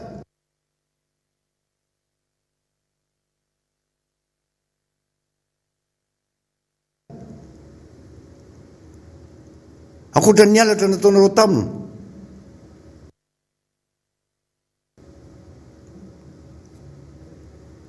ka na ho ateneninao na tsy hoe makaty raha mahay manaova ny diny any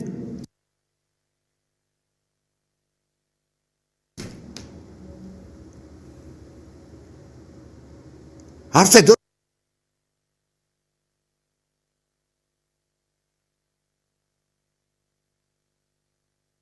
mpanohana ray manontolo reo mizesta manao eraera aminareo ary tsay mba mankeny amin'le vahoaka inona forinareo atikatra aizadino a na iana za mo mpitantara manao analizy ny zavatra misy nandeha ny propagande manomboka tenos telepasika ndava mambaray manontolo asina atao forage anaovana rano akana rano anareo noho ny voagidra tadeo orangatia raha maloto daholo angeny eo ambany eo e dia najanona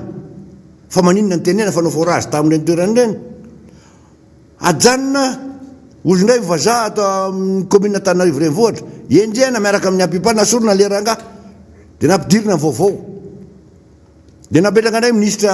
Tanora mifanajaliana ny tany akamakamo inona vita teo raha sa ianareo dia vakio ny Antsarasaotra fa ianareo tamin'ny 2009 nanototra ny Antsarasaotra dia reo daholo andefa ny visite technique ray manontolo io nge fivoahany rano maka ny laniere zay mahatonga ndreto ambalam-bahoaka mijaly rano sy fotaka tsy mivoaka maimbo reto antifirina aloha trébile sokafo daholo iny aloha nareo ny nanao an'io satria nazahoana vola tamin'reto anyreto ahafahana mihetsika tamin'ny fanokana-panjakana io nefa visite technique ray manontolo lazainareo lasity jereo daholo fa iny ny lalan'ny rano mivoaka maka ny laniera iny Tsarasotra fa ngay misy filmetra sy rano fivoahana ka zay no tenenako eto fa zany hoe be dia be ny zavatra tiako tenenina zaho a misy zavatra be dia be ny zavatra tonga avy any aminareo isorana be dia be nareo ary zay keo tsy tapona amin'ny masonay mandeha mivoaka mijery ny tanàna hoe inava zava-misy any tanàna any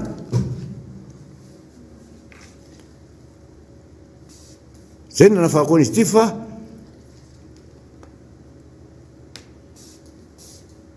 resaka famolena dia nakaiza le vina inona vina teo nana mijery le mavoatra zavatra nyteneninareo ray manontolo misy inona any na dia anankiray raha hoe tia zezika irany kapoka hinana to lizy mampalahelo le teneninareo aloha sokafa aloha hoe ny vahoaka ray manontolo fa tsy nisy zavatra resaka nomenareo zany tany baraza raha firy nangatana atao amin'ny assemblée izy tsy niteny baraza atao amin'ny assemblée ny afatahoranareo an'le député iona aminareo angataka hoe roa taona sy tapany zay ho 3 taona ianareo reto zavatra nangatahana contrat aminareo tahoarany laza fa hoe zao ny zavatra nyteneninao tany andriamatoa filoha mambahoaka tamin'ny propagande mangataka zay ny arivan'iny tonga dia atsoa io miakabohatra nidifotra tao le ry député fa nanomboka teo mona mivavany hoe tsy zay ny nampakananao député tantaran'izany fa zay resaka tany a iny ny resaka oatra ny resaka drisy iny resaka magnody atao an'izany no dreky izy zay ny entatany amin'ny propagande alaliana ny tena andaingana zao takiny giokliza araka ny tena namana honorable fidèle teo nampangay ny rotra ny hoanina fa ny goavy keo mba eo koa nampangay ny goavy keo satria ny olona tsy maintsy hitaky satria izy ianao no tianao andrenitra hay ny tany tsy nia zany inona ny teny manara-penitra tany amin'ny zaho a tsy teny fa ohatrany hoe miteny anareo mitanisy zay dia avy ndray nareo mitondra ndray dia rehefa zavatra tany saina eto miara-manonja dia lasa nareo maniraka ndana de mba mody misorodisody a de mitona ndray a borety a de alefaso any ny ekipa de na de misorosoroka eny raha tsy vonina fa hoe oatomboko ty am'izay a tonga de maty sy lera le vahoaka ohatra anaovanareo nyloto hoe anaovana miala eto mikopa mazana amin'iny lakamisy matomindra fa tambarom-bahoaka efa ndrefesina voany andana mody mandrefy ala de am'izay jihatra maty daholo miena le olo fa maty daholo tompotany rehetrarehetra matao zay le maty sy lerako mody mba mandrefarefa anaovana an'le lalana inona lalana vitanao anatin'ny lotona taba telo firytaona renao teo ataovy ny resahany namana fidelina teo nanomboka tamin'ny tetezamity ianao nanao an'izany fongana daholo zay tahirin'ny olona tao niditrinareo zao ndray tahiriny tao alokoa tao tamin'ny président Ravalomana firy valo isan-jato ritra ty ndray ny président Rajoelina firy isan-jato ritra de miala maina ohatra n'le ninona ozy le repavohatra alohanareo nonoy azy fa tsy rara miaina an'le vahoaka fa raha ko hoanina rehefa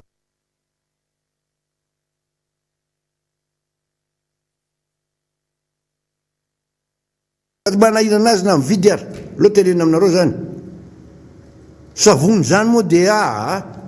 mila petrako ety ihany midina any de ianareo ministre ray manontolo reo mpanao eraoerao amin'ny radio sy télé amin'ny télé anareo io aza miteny télé fa midina direct any antsaha de tenena hoe inony ndreto feno eto za ray aman-dreniny ndretoreto za ministre de ray aman-dreniny asa atao koa zany misy fampianarana de ministre ray aman-dreniny mpianatra isan'ny ray aman-dreniny mpianatra ray aman-dreny ministre fambolena de ray aman-dreninao reo tantsaray manontolo ray aman-dreniny tantsay ianao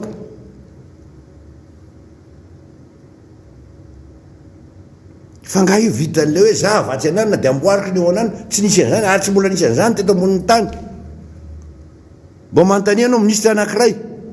de jereo ny tany nisy azy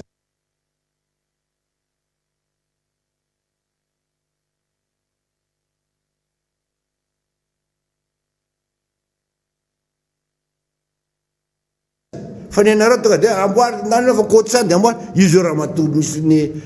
kolotsaina de lasa mandoko tsena terrain tany vakina karatra fa ngaha ianao raha koatsany de io no amboarinao zany io fa de Madagasikara ianao ray aman-dreniny kolotsaina raha Madagasikara raha matolo misy fa tsy hany eritrereto tatona zaoko avata tato ianona na nahazo vatsika tato de atsika anao anambomboatra ty de mihodiny eo anao de tantananareo fa meko ohatra anankiray koa ty tongona inona nataona teo tongona ndefa reny zavatra misy eny neny ambodratrimo may tsisy zavatra vita ray aman-dreniny kolotsaina raha Madagasikara ianao de tokony jery fa izy atao raha anatananarivo ty de hoe oetsy ananina de oetsy ananina de andoko etsika menakavy de mitondra loko dinkura govety de mba manao an'izao nefa zavatra tsy hay na mitana sa manahirana miala tsiny fa zavatra be deabe ny tiako tenena raha ianareo ministre reo a zéro mampahoro vahoaka sy mampangotsoka zay le mampangotsoka mampangoro vitsika vahoaka zay zava misy iainana tamin'ity fitondrany ty fa tonga ty namana Ianitra io reo député Ianitra tohizo fa be deabe zavatra tiako lazaina raha fiainam-bahoaka ny resahana ary makarary fony mijery azy fa hoe nieritreritry le vahoaka asa le olona mpitondra fanjakana fa tsinjonindreo ve na eto Antananarivo eto anareo de misy olona mandeha amin'ny arabe tsy eo ny sainy fa tonga de miampita fotsiny faritany fa ny sainy de miteny hoe mba roviny ty zanako sotroko ty inona no hoaniny ty ahoana no aviny ty iny zay ny ao anatin'ny sainy tsy fatantsony no domin'ny tomobile rezy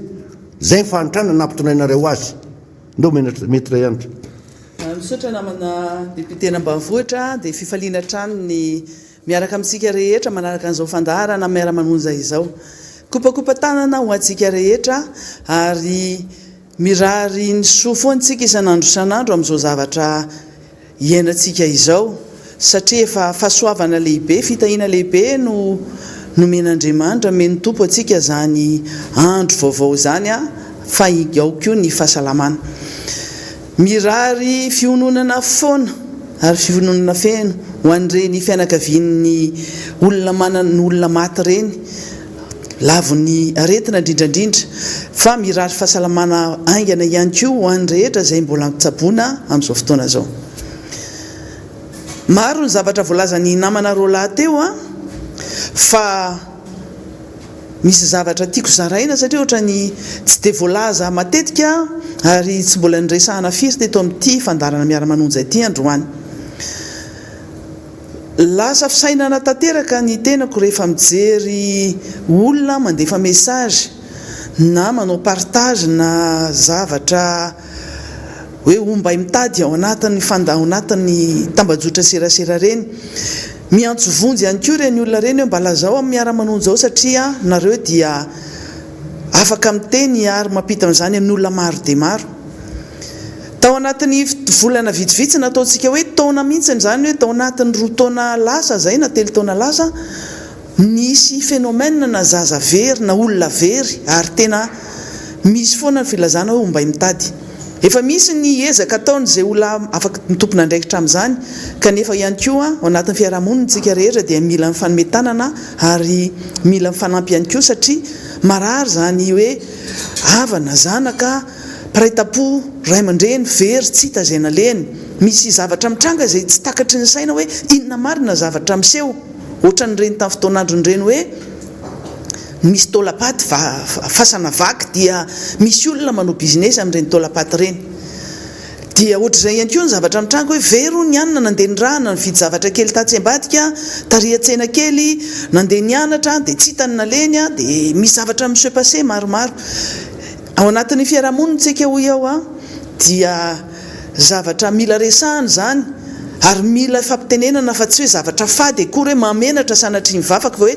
very ny zanakay na very ny havanay na olo-dehibe eo moa zany soratana mihitsy ny hoe salama saina tsy voatery olona tsy salama saina fa misy zavatra mitranga mihitsy a zay tsy azontsika fatarina tena mialona aoriana an'izay ny zavatra tena niseho exactement satria misy olona manadio lasa amin'ny ezika manadio ny mihitsy ny zavatra nitranga niatra taminy zany. Ka ao anatin'izay no tenenako hoe anatin'ny fiarahamonina manahirana antsika amin'izao a dia antsoavo amintsika ray aman-dreny ho antsika rehetra izay anaty fiarahamonina any ny tompona andraikitra sy mitandro filaminana moa saminy efa manao ny asany iny asa normal raha ny tokony ho izy amin'izany rehefa misy fitarainana sy plainte izay atao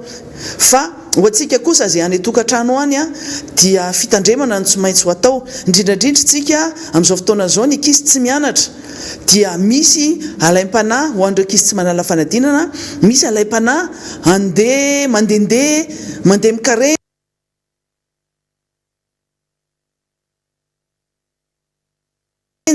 ary indrindra ho an'ireo olona manan-katao na ireo fianarana manan-katao indrindrandrindra nisy lamody zay manahirana ihany ho an'ny ray aman-dreny no miresaka aminazy a miresaka anazy reny hoe brochette partie pyjama partie partie tsy fantatro ny zavatra ataon'ireny ankizy reny a amin'ireny fifanasana atao reny any an-trano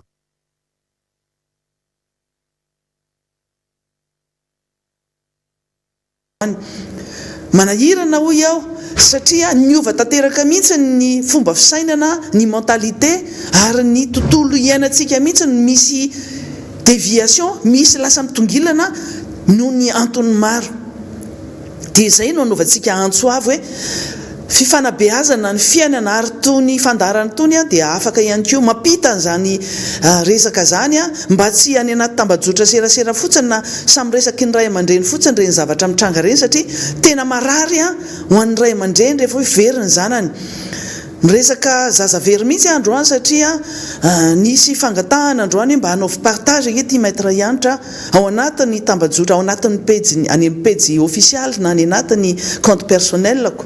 satria mafoaka olona maro le izy kanefa ty fandarana miara-manonja ihany koa maheno ihany koa maheno ianareo satria maro be misy zazavavy kely Priska no anarany mipetraka eny Besarety zay tsy hita nanomboka tamin'ny Fakomaly, zaza araiky aby 10 taona izy io.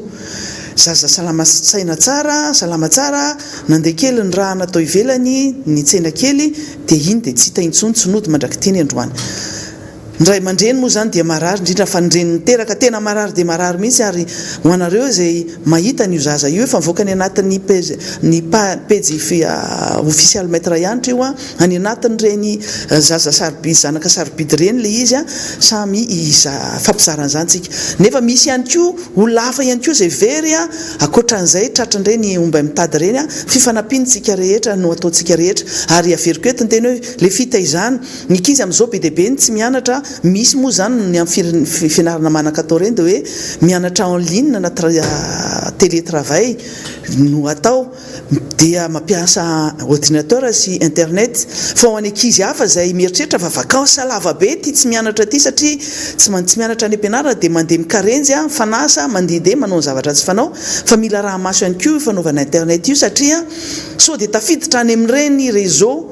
na pédophilie amin'ireny zavatra mamofady ho an'ny zaza tsy ampy taona, eny fa na ny olo-dehibe ary ny tena zavatra gravy amin'izao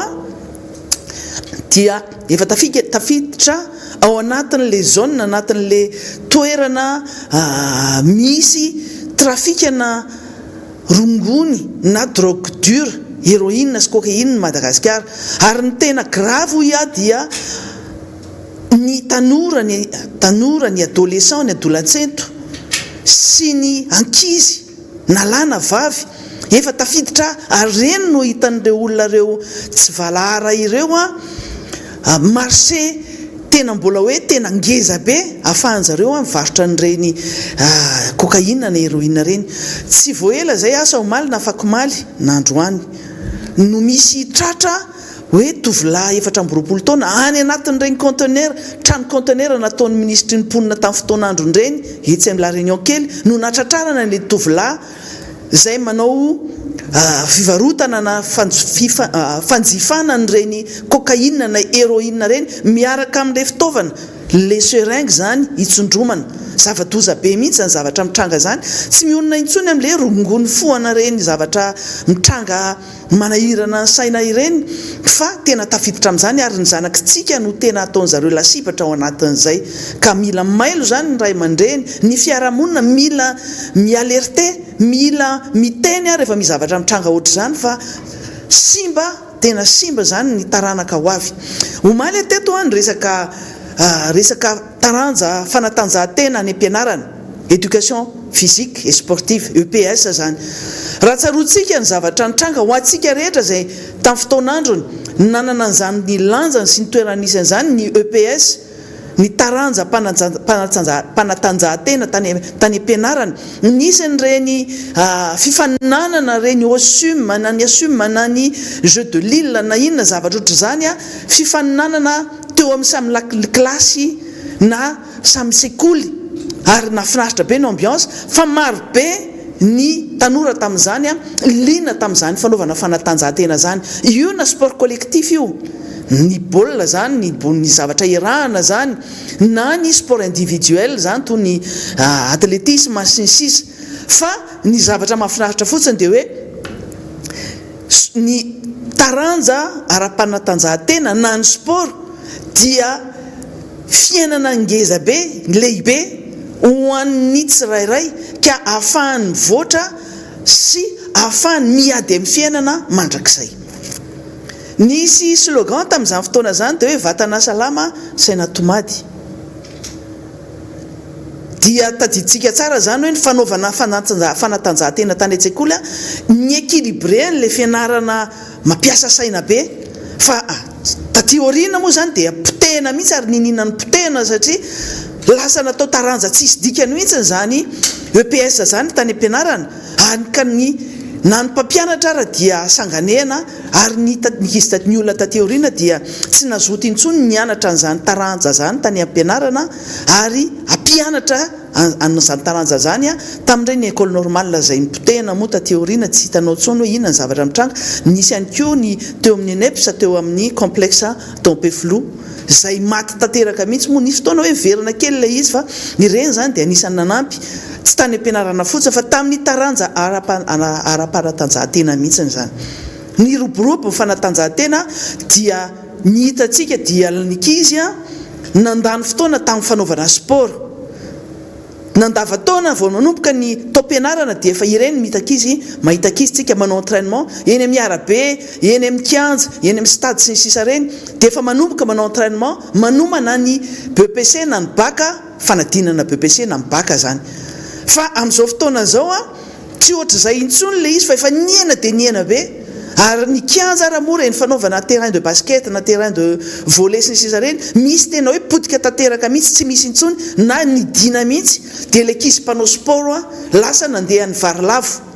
lasa mitaingy tamboho manaraka sisy tamboho lasa manao belote manao rami manao ny zavatra rehetrarehetra fa mirona ihany koa any amin'ny zava-mahadomelona resaka rongony zany na resaka toka zany ary efa mitatra ho iaho hoe lasa any amin'ny cocaïne sy héroïne ka mila eritreretina mihitsy zany fitondram-panjakana amin'izao aloha dia tsy ahitantsika taratra amin'izany mihitsy satria tsy prioritainy mihitsy zany tanora sy ny fanatanjahantena zany hitantsika ny zavatra mitranga raha mila zavatra fanohanana no tadiavin'ireny fédération reny dia politika ny tiana ampidirina ao ary misy fédération temy tsipozipozy mihitsiny tsy tatablo intsony le taranja zay taranja sahaniny reny fédération reny fa ao anatin'izany ihany koa lasa atao oeraoera sisa le va sport zay mahafinaritra ny fitondram-panjakana araky ny tiany no ataony ao ny fanaovana an'ireny kianja manara-penitra zay tsy prioritaire aloha tsika tsy miteny hoe tsy ilainy reny ilaina tokoa amin'ny fotoana mamety anazy fa misy prioritaire amin'ny priorité de priorité aloha tian'ny olombelona aloha ny olombelona anao sport ny olombelona anao an'ireny baolina reny zany aloha ny priorité fa tsy hoe ny stady raha ny faritra atsimo ve ny kere sy ny fahasairana ny vahoaka ny faritra atsimo iny ny rano sy ny sisa no manahirana ny olona any dia kianja manara-penitra no menamena anazy atolotra anazy zany no priorité zao fantatritsika ny kere zay misy efa nisy alerte be dia be nataon'ireo bailleur de fonds ireo mpanampy ireo mpamatsy vola sy mpanampy antsika ny PAM ny FAO ny OMS ny USAID sy ny sisa rehetrarehetra efa nanao alerte efa firy volana zay fa tsy tao mihitsy n'le fitondram-panjakana dia zao moa zany mahafaly maheno hoe efa mba misy efa mba nisokatra kely le lalana nafahan'ireo mpanampy ny olona any atsimo amonjiny any atsimo mba andeha any amin'ny toerana zay farany tena lavitra zay tsy hitany ty fitondram-panjakana ty lozy izy filoham-pirenena hoe lavitra ny mpitondra fa tena lavitra ny mpitondra tokoa satria le raketa nangalany sary dia tadidio tsara fa hohanin'le vahoaka any amin'ny faritra atsimo iny tena lasa sakafo foto-sakafon'le olona zay tsy misy sakafo hohanina intsony ny resaka kere resahana foana ny faritra atsimo io hoe tena mampalahelo ary tsy zavatra vao androany nefa le izy efa nisy famatsim-bola nisy iny fantatritsika hoe nisy ahitany goavana ngeza lehibe teto amin'ity firenena ity tamin'ny herintaona nisy ny ahitany zay teto amin'ny Antananarivo ara dia nisy an'izany satria nanjary nanao foana le fitondram-panjakana hoe andehanao lavadrano zay tanitany ihany koa satria na ny teknisiana zay ansaina manao andreo ary dia sanganena satria tsy mba nisan'le consultena fa dia hoe may fotsiny misy amehana fotsiny na maika fotsiny le fitondram-panjakana hoe anao lavadrano anao an'izao hatramintsika miteny zao aloha le izy dia mbola tsy hitantsika efa hiditra ririnina indray tsika zao dia efa hiditra ny maitany indray ao arina ao dia ho hitantsika hoe inona ihany ty zavatra ataonyty fitondram-panjakana ity tafiditra ao anatin'izay resahako za io ia hoe ny mpitondra zay mieritreritra fa hitondra dia fa manana ny olona zay eritreretiny anao an'le asa fa tsy hoe rehefa tonga amin'le fitondrana izy zay vao mieritreritra hoe aiza le olona ho apetraka amin'ity toerana ity ny tsika zany misy aloha hatreto dia mauvaise personne le hoe olona ratsy tsy na tsy mendrika amin'le toerana amin'le toerana zay omena anazy raha ny tokony hoe zany dia hoe la bonne personne à la bonne place fa ny atsika la mauvaise personne à la bonne place na mauvaise personne à la mauvaise place ihany koa. Dia izay zavatra zay no tiako hitahirihana ny saintsika hoe hitatsika ny zavatra nitranga omaly fakomaly reny circulaire zay navoaka ny ministera anankiroa, ministera mivarotra sy ny ministera ny fitantanam-bola, dia me mihitsy ntsika moa zany ary mbola mitatra ilay izy hatramin'izao satria resaka lavaniny no resana ao anatin'ilay izy. Dia omena tsiny amin'izao fotoana zao ny olona indray no lazaina fa nanaparitaka an'ireny circulaire zay nametra ny vidiny vanille préparé stabilisé, zay no voasoratra ao anatin'iny circulaire iny. Ny dikan'izany tsy ny vahoaka na ny olona no omena tsinina anareo moa zareo, vous n'êtes jamais responsable, tsy responsable mihitsy anareo amin'ny zavatra ataonareo.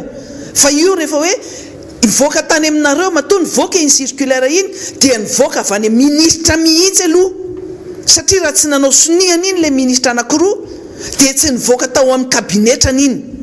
Aleo zavatsara ty resaka ty fa misy manelitsao any hoe dia hoe ninina naparitaka mihitsy n'le circulaire, fa iza raha nanaparitaka anazy raha tsy nanao ny circulaire iny ministra anankiroa, ministry ny fitantanam-bola sy ministry ny varotra,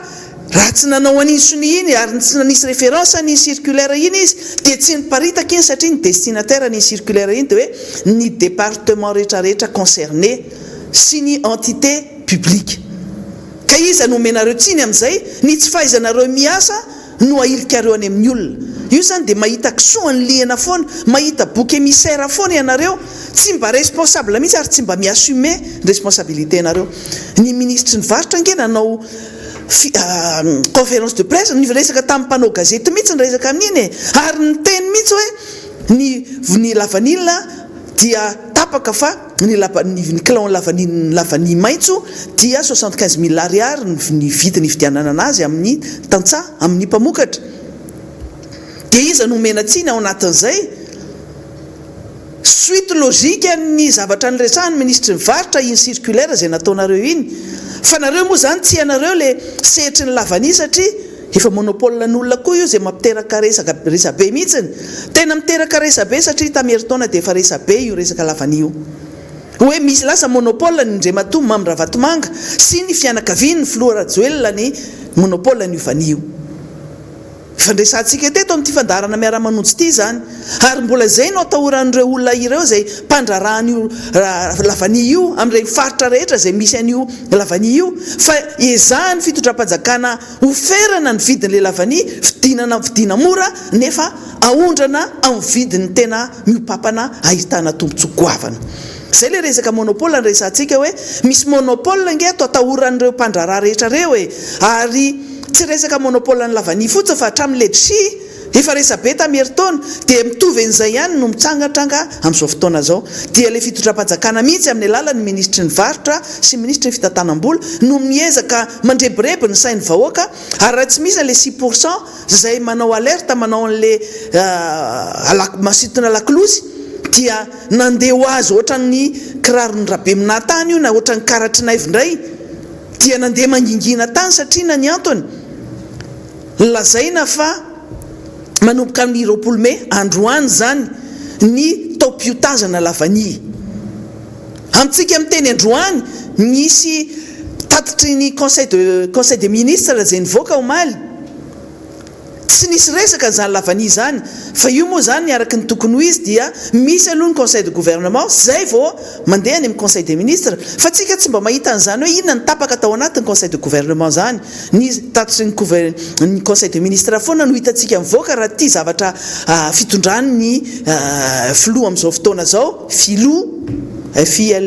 izy ny namana sasatsasany. Fa le zavatra misy ny tapaka ao anatin'ny gouvernement tsisy mangarahara any ka mitondra ny firenena dia onoono sy ny rumeur sy ny tsao. Dia azagaky ianareo mpitondra saky ny mandeha hoe tsao zao rumeur zao fa nareo ihany koa nge manao an'le mitsapatsapana hoe ballon sonde ihany koa alefa nareo hoe ahoana ny feedback ahoana ny fieritreretan'ny olona sy ny réaction ny olona rehefa manao an'izao fanapa-kevitra zao zay raisiny. Dia zay no mahatonga nareo manao isan'andro fitondrana salegy décision salegy mandroso de miverina zay ihany tsy aketsika eo fa eo ihany mandroso miemitra ohatra ny lelonjaza na fidesy fitondrana lelonjaza zay koa mety ihany koa zay fa tsy misy zavatra matotra arita hoe zavatra tsy matotra le atao tsy sérieux mihitsy ny fitondram-panjakana amin'ny zavatra rehetra zay atao ohatra ny hoe kisangisangy kilalaon-jaza ny zavatra atao isan'andro san'andro mahita foana ianao a zavatra hoambara zay nge raha ohatra ka mitondra normal nareo tsy nanakina ohatr'izao izahay fa ianareo isan'andro san'andro mamebalanay hitofiranay ianareo ary itenenanay eto misy fotoana izahay moa zany a dia mieritreritra hoe zao no lohateny io resantsika androany fa miankina amin'ny zava-misy ihany koa ny zavatra resahana eto na misy zavatra efa nomanina raha hoe zao no resantsika rapitso miova iny satria au fur et à mesure ny zavatra mitranga sy indrindrandrindra ny zavatra atao ny fitondram-panjakana no iovan'ny thème zay resantsika nyty fandarana miara-manonja ty zay no resantsika hoe ny fandarana miara-manonja nge tsy mandehandeha ho azy fa ty fandarany ty a structuré zahay atao anatin'ity ary ampianarinay ny rehetra zany tsy maninona satria tsara foana no miresaka zany hoe misy briefing ny anay ary misy debriefing foana dia ho an'ny rehetra zany manao torapo fotsiny reo olona reo manao an'izao ary tena manaraka ny raharam-pireneny zahay ary mifampizara ihany koa satria raha ny fotoana hitenenany tsirairay tsy avitany miteny zavatra marobe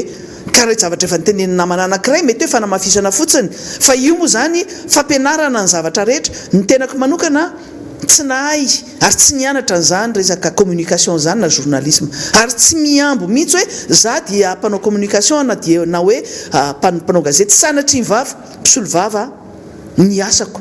ary solombavam-bahoaka zao mampafantatra ny zavatra misy ary koa mizara ny traikefa sy ny zavatra mba hay ary indrindrandrindra manao ny rôle manao ny asany mampanohitra anay zahay azadinonareo zay tsy mifaninana amin'ny mpanao gazety sanatry ny vava fandaharan'ny fanoherany ty dia mpanohitra no miteny eto dia tenenay araky ny mampetenay sy ny zavatra ainay ny zavatra atao eto dia voarainareo ilay izy dia arabaina arabasoa arabatsara tsy voarainareo ilay izy akory atao tsy fanereny io a tsy ohatran'ny sakay io ka hoe zay magnitsisy zany hoe mangidisy andramana zany fa ny fantatra fotsiny dia isoranay ianareo rehetra zay mampirisika anay mankahiry anay ary ianareo any koa marobe no mameanay ny information sy zavatra tokony mitenenay eto miaraka amin'ny proof fa tsy hoe kosa aloha zay dia hoe mena proof mena zavatra any dia hoe mba tenenao miara-manonja tsy mifonctionner ohatr' zany izahay fa ny anay dia zavatra misy proof ary zavatra recoupé ny zavatra hoentina eto ary fifanabeazana koa ao anatin'izay tsika nge mametraka zany demokrasia resahana foana isan'andro san'andro fa ny demokrasia na ny mpitondra ara tsy mahay an'izany tsika no reprocheny itsika no kianiny indray hoe tsy mahay fanoherana ara-demokratika aminareo aloha mandehana mianatra lesona aloha mijereva dictionnaire dia mba jereva koa ny any ivelany ihany hoe ina no atao hoe demokrasia fa nanareo ara tsy mahafehy an'izany lalàna mikasika ny fanoherana ara bloquenareo any amin'ny toerana zay tsy tokony hitazomana anazy intsony apatorianareo fotsiny dia zay no zavatra resana hoe aza miresaka aminay dia resaka demokrasia fa zay ara no miampianatra anareo an'izany demokrasia zany zao resaka ataonay zao dia anisan'izao satria ao anatin'ny fahalalana resaka liberté fondamentale no ataonay ity fandraisana fitenenana ity liberté d'expression liberté de communication liberté de manifestation ny liberté fondamentale rehetra ao anatin'ny demokrasia daholo zany zany resaka tantandalana zany état de droit zany ao anatin' zany demokrasia zany izany fanajana zany lalam-pandrenana zany izahay no balizy zay ahay eto aty amin'ny mpanohitra no balizy amin'izany atao hoe fanaovanareo dérive zany dérive dictatorial zany fanaovanareo an'izany fanareo tapanefana zany izany fanaovanareo tsinitsinina ny mpanohitra zany izahay eto no manao ary tsy maninona mihitsy miimposer amin'izao fotoana zao ny fomba fanao any amin'ny tany rehetra mikasika zany fanoherana zany hitatsika ny zavatra mitranga tsy mazaka demokrasia ny mpitondra fanjakana tsy mazaka mihitsy hatrany faratapony tsy magaka ny filora valimana na omaly raha ohatra ka nandeha nidina teny amin'ireny tsena reny, nandeha tany amin'ireny toerana izay tiana le reny, satria sy te hita maso inona zavatra mitranga marina. Tsy misy amehana nge, tsy misy fiboana androanina rapitso e. Ny week-end nareo no manao an'izay confinement reny, ka tsisy lalàna mihitsy na dita miteny hoe tsy azo ny ataon'ny filora valimanana izay filohan'ny mpanohitra hozy izy nareo. Averiko eto, ianareo amin'ny alalany taletserasera ny présidence dia nyteny hoe izy no atao vaksiny voalohany, satria izy ny filohan'ny mpanohitra araka ny teninareo hoe ho atao vaksiny ny mpanohitra. Hatramin'izao aloha tsy hita hoe inona naleny io vaksiny io, ahoana ny fandehany io vaksiny io. Fa hitantsika hoe nandeha nidina teny amin'ireny tsena ireny ny filora valimanana izay filohan'ny mpanohitra eto Madagasikara, na dia tsy misy ara ny décret d'application tsy mety avoaka anareo, zany ange fahotana mafaty, zany hoe tsy mamoaka décret d'application zany amin'ny tany tandalana zany, amin'izany tany manaja ny démocratie zany. Ary motif d'empêchement izay nanaovana ny tompoky lazafy zany hoe tsy namoaka décret d'application amin'ny lalàna izay efa promulgué sy efa manan-kery, dia mivoaka mandeha midina eny amin'ny toerana izay any amin'ny fototra any ny filora valimanana filohan'ny mpanohitra, dia anaovana antsojay. Inona ary ty ataonareo ty? Dia iny indray ny émoreg ny tomobile ny gendarmerie lasa indray mandeha makary amin'ny trano ny filora valimanana ary manao intimidation, manao an'ireny fampiororona reny indray. Zany ny atao hoe dérive dia any amin'ny didi-jadona, makany amin'ny didi-jadona, ary efa ao anatin'ny didi-jadona vao mihetsika dia iny fa ampiororona. Nareo fa mieritreritra fa hoe ny démocratie dia miankina amin'ny resaka mpitandro filaminana, amin'ny resaka fitsarana mitongilana, amin'ny resaka fanaovana politika ny fitaovana politika ny fitsarana, amin'ny resaka fampiororona,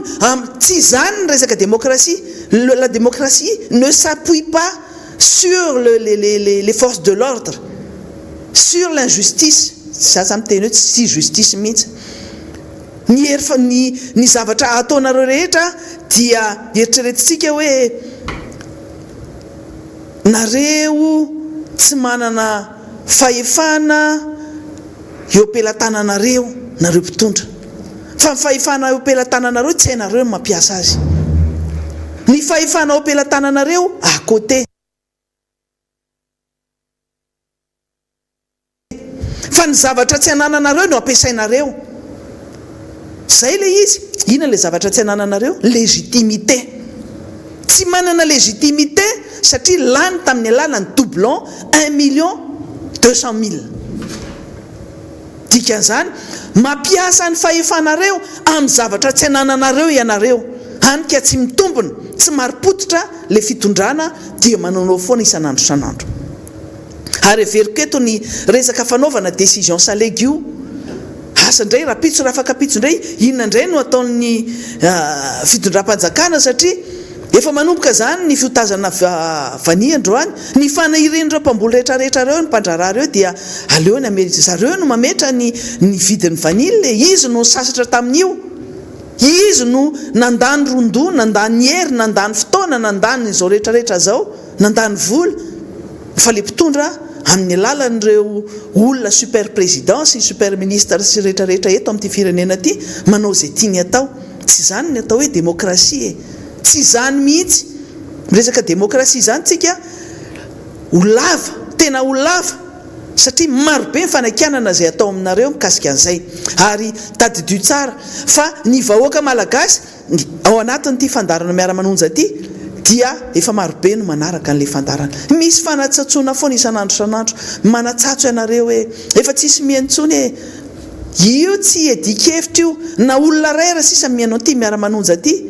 dia tsy maintsy toizanay ity. Ary zay mino, ary be dia be ny hitanay ny olona manaraka an'ity fandarana ity, tsy olana zany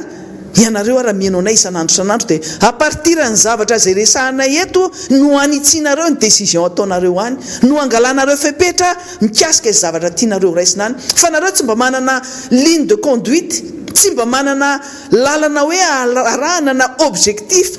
fa nareo manao ohatran'ireny avion na hélicoptère, manao navigation à vue.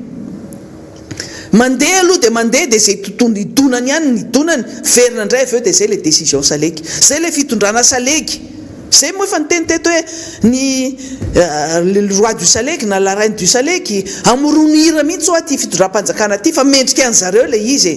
mendrika an'zareo le izy maka fanapa-kevitra dia miemitra maka fanapa-kevitra asa anjaran'izy indray rapitso rafakapitso efa nanao ny Rakova efa nanao ministra ny serasera sy ny niaraka taminy anankidimy dia manao koa zao ministra ny fitantanam-bola sy ny ministra ny varotra dia inona indray izy indray ny rapitso rafakapitso efa nanao koa ministra ny président république tamin'iny alalany fanaovana vaksiny iny izy efa niteny hoe tsy mazoto anao ny vaksiny io ary tsy mieritreritra anao vaksiny sy ampanao vaksiny ny vahoaka malagasy fa dia i CVO io any no insistevany fa niverina ihany koa izy efa nanao Saleky kay adinontsika satria président Ravalomanana nampanao Saleky azy efa nampanaovy Flora Ravalomanana Saleky koa ke le président de république hoe tsy maintsy miverina amin'ny décision raisinao satria tsy maintsy andehana amin'izany vaksiny zany fa io moa zany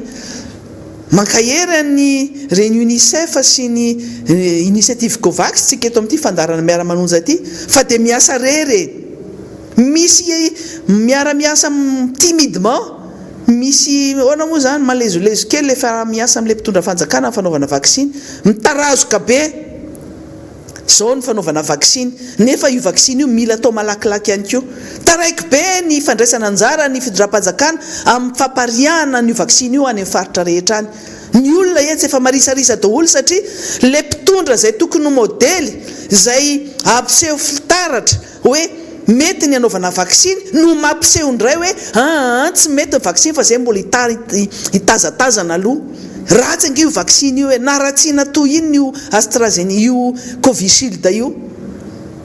azagaga amin'izao fotoana zao raha ohatra ka ny prime ministre nanontaniany mpanao gazety hoe firy ny olona vita vaksiny amin'izao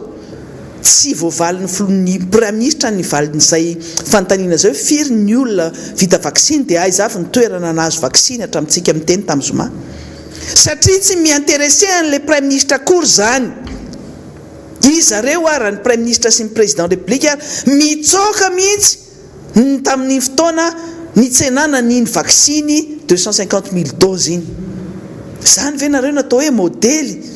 zany ve natao hoe olona mitondra tsy manana fisainana sy manière fomba fanao ny olona mitondra ianareo marary be ny hain'ny filoham-pirenena rehefa tenenina hoe tsy homme d'état ange ianao hoe anarana fotsiny afaka miteny ianao hoe homme d'état fa homme fotsiny ianao dia homme tsy fantatro dia inona aloha dia ohatr'izay daholo ny fitaratry ny mpitondra rehetra ao anatin'ny fitondram-panjakana io ny zavatra mbola resana ao anatin'izay dia fandraisana fanapa-kevitra kitanotano ary resaka ihany koa ny commune urbaine Antananarivo satria solombavam-bahoaka lany teto amin'ny boriboritany voalohany mandeha eny amin'ny toerana rehetra eny amin'izao tsika miteny zao tsy riandro zay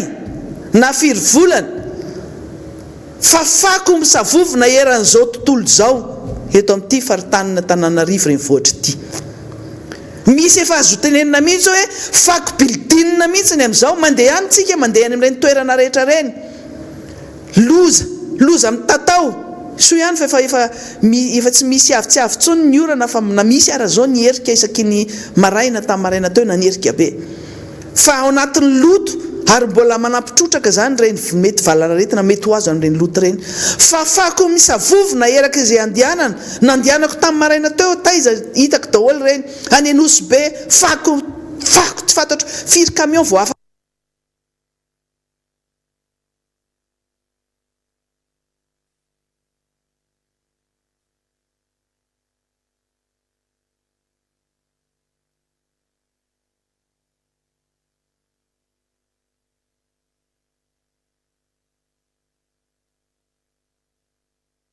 reny fako reny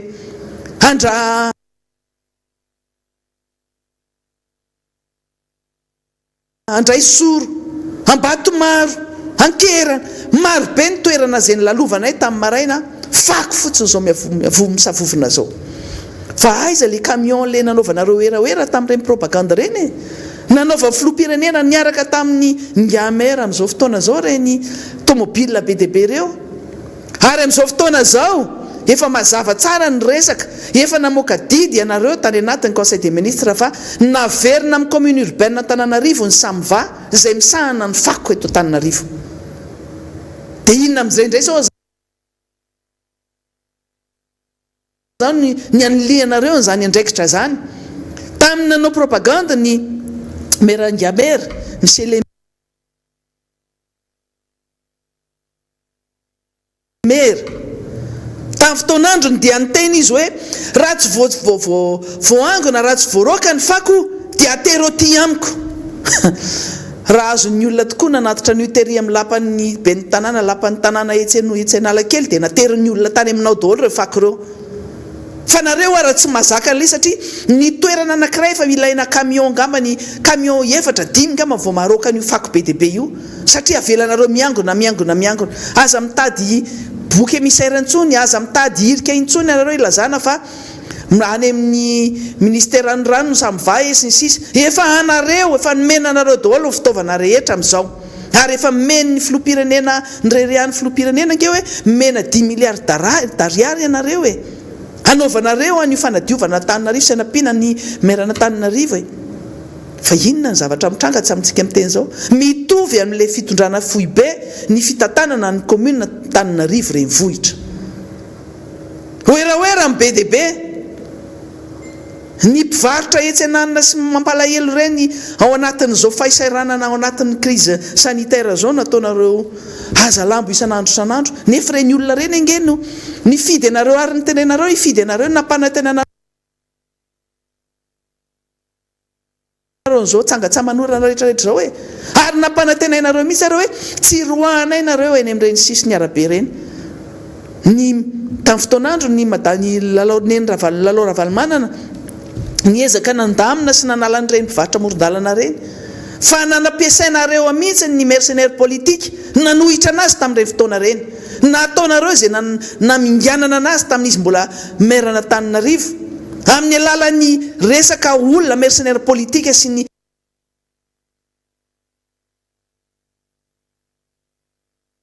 fomba mamofady rehetra izay nataonareo naminganana ny maire Antananarivo Lalao Ravalomanana. Fa navita ihany izy na dia ina raha ny sakana nataonareo tao, na vola na ny lalàna novana sy ny sisa hoe tsy afaka miditra ny vola ohatra izao fidiram-bola ny commune hatramin'izay. Tsy mba nampiana ohatra ny reny namena 10 milliards d'ariary 50 milliards zany, tsy isy zany. Fa nareo zao mena ny fitaovana sy ny vola rehetra hatramin'ny lalàna ary hatramin'ny texte ary novaina ety amin'ny fitondranareo. Fa no maly tsy niova ihany. Ny lalana moa zany dia voaviana no niteny tamin'ny herinandro iny hoe ranotany ery Akorondrano no rofan'ny commune urbaine Antananarivo hanetsemana an'ilay lalana lava be ery 67 hectares ery akaiky ny havana, satria izay hoe mimendrika an'ireny olona ny ambany faritra iva reny. Nefa ianareo mireharefa mahazo financement mahita an'izao mpamatsy vola sy ny sisa rehetrarehetra zao, fa mbola zava-doza indraiky io dia ty maly dia tena tsy nino aloha oza hoe sao dia mba photoshop ty, sao dia zavatra tsy mety ty, fa le carnet pokotany izay nolazainy filoham-pirenena sy ny maire Antananarivo tamin'eritaona fa ho atao carnet digitalisé averiko tsara na anaovanareo oeraoera ary nampanatenanareo tamin'ireny fotoanany fiboana reny hoe ovaina carte digitale ny carnet pokotany ary ho asiana QR code. Tena anaovana an'izao oeraoera cinéma rehetrarehetra zao, fa inona mitranga amin'izao? Firy volana heritaona ty aoriana tsisa zany carnet pokotany digitalisé zany, fampandrina drisa fotsiny asa ny dadavanareo financement na inona io dia nataonareo aiza indray financement ireny, satria tena niteny mihitsy ny filoham-pirenena tamin'ireny hoe manomboka zao dia aty amin'ny lapan'ny tanàna no alaina ireo carnet pokotany digitalisé misy QR code reny. Fa gaga omaly fa carnet pokotany ohatran'ireny cahier anjaza any ampianarana reny 50 page sy ny carnet ny cahier ny ankizy raha moa tsy misy ohatran'ireny, fa raha mijery tsara tsika dia carnet pokotany tsy manjary ary tsy mendrika mihitsy ny zavatra ataony commune urbaine Antananarivo fa carnet pokotany misy publicité an'ireny produit varotany karana reny ndray reny sardine savony manitra paty andrekako so de verinareo raha vola tsisy fotony mihitsy de vahoaka an'Antananarivo ty ny olona any fokotany ihany carnet pokotany nke document administratif ary nyfokotany zany circonscription administrative ao anaty lalam-panorenana manana toerana misy azy dikan'izany manana fitaovana document officiel zay ampiasainy ny fokotany ary tsy misy dirany commune urbaine Antananarivo reny zavatra reny raha ny tokony ho izy satria circonscription administrative zany miay anazy mivatana diany distrika zany ny olona tendreny ny ben'ny tanàna ao anatin'ny fokotany dia ny secrétaire trésorier zay fa tsisy idirany ben'ny tanàna mihitsy amin'ny chef pokotany ny lalàna misy ny arrêté na ny décret zay misahana ny chef pokotany zay mbola manan-keratra amin'izao fa tsy mety ampiarinareo fokonareo fitopitondra fanjakana zay namoakany io tamin'ny fotoanandro ny teteza mita dia tokony fidina ny filoha pokotany sy ny lefitry ny filoha pokotany chef pokotany tsy mety manao ianareo satria efa nanomboka nanao kely tamin'ireny ary mbola ministre ny intérieur amin'izao fotoana io ihany no ministre ny intérieur mbola hatramintsika amin'ny teny zao tokony ianao an'izany manda mihitsiny ary tena misakana mihitsiny zany hoe anaovana zany fividianana filoha pokotany zany sy chef pokotany satria efa nanomboka nanao ianao le ministre ny atitany io no teneniko efa nanomboka nanao an'izany fividianana tsikelikely zany tany amin'ny toerana ivelan'ny Antananarivo fa rehefa hiditra teto amin'ny faritany Antananarivo teto amin'ny boriboritany enina eto Antananarivo renivohitra zany dia nyravana sakanana fa hoe aleo hijanona ny fividianana fa leo ho tendrena ihany ny chef pokotany tendrena-tendrenareo amin'izay tianareo atiavana anazy eo dia io anaovanareo an'io doublon io ary anomananareo indray triplon indray raha mitona raha amin'ny fividianana manaraka triplon quadriplon efa misy moa zany rehetrarehetra zany carnet pokotany nampanantenana digitalisé asina QR code dia carnet pokotany document administratif carnet officiel ny fokotany fitaovana officiel ho an'ny vahoaka ny fokotany ho an'ny fokon'olona zany ahafantarana hoe reto ny olona ponina ty fokotany ty ahafantarana ny fomba officialy hoe reto ny ponina mipetraka amin'ity fokotany ty anaovanareo publicité tsy manjarinareo fa nahita bizina tamin'ny olona zay karana tany indray nareo anaovanareo an'io publicité io ina ny rarahinay an'izay resaka rehefa ta hividy sardine zay dia zay marika sardine tianay ny fidinay fa zay terenareo hividy sy anao publicité gratuite ihany koa ho an'ireny olona reny fa nareo fa tena olona tsy saina marina fa ve daholo nareo rehetra ary tena ve fa aza verina ho ve daholo ny olona rehetra manana ny antoko politika sy frena politika daholo ny olona rehetra an'ireny fokotany reny aza terenareo hitovy aminareo ohatra n'ireny merany andorany fotsy hoe terena fotsiny lokona amin'ny lokonareo ny tsena pokotany ny tsena manodidina manamorona ny lalam-pirenena iny ho iaho hoe venareo dia zay tsy ve ohatra nareo raha za no mahazo an'iny carnet pokotany iny dia tena anentana ny olona mihitsy tsy anaiky an'ireny ary tsy anaiky atao an'irany fitaovana hoe anaovana publicité gratuite ho an'ny olona toana hitanareo bizina any anaty carnet pokotany ve no anoratana asina ireny publicité reny nga izy ty plakety rehefa le manao déjeuner dansant na dîner dansant reny dia plakety azahoana loka amin'ireny lanonana atao reny atrehana reny document administratif io ary document officiel io ka janony ihany io fanaovanareo commune urbaine Antananarivo reny carnet reny tena hitenin'ny olona mihitsy hiteny hoe avereno any io fa mihevitra anay io iny nareo eto amin'ny capitale Antananarivo publicité-na any amin'ny tranonareo anaovana an'ireny kahenjanakareo asiana an'ireny publicité-na sardine publicité-na savon de toilette publicité-na paty misy gasy koa eto ranga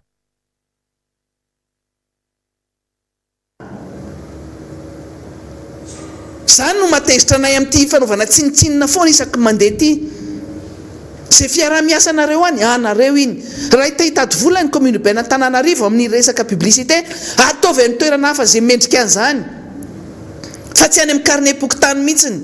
ary tsy izay koa ny tokony ho izy averenao tsotra zao rehefa tsy vitanareo le carnet digitalisé financement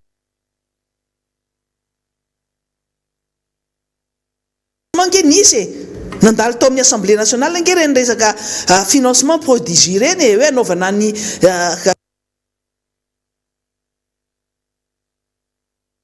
carte biométrique reny rehefa tsy tafiditra ao anatin'izany carnet pokotany dia avelao amin'izao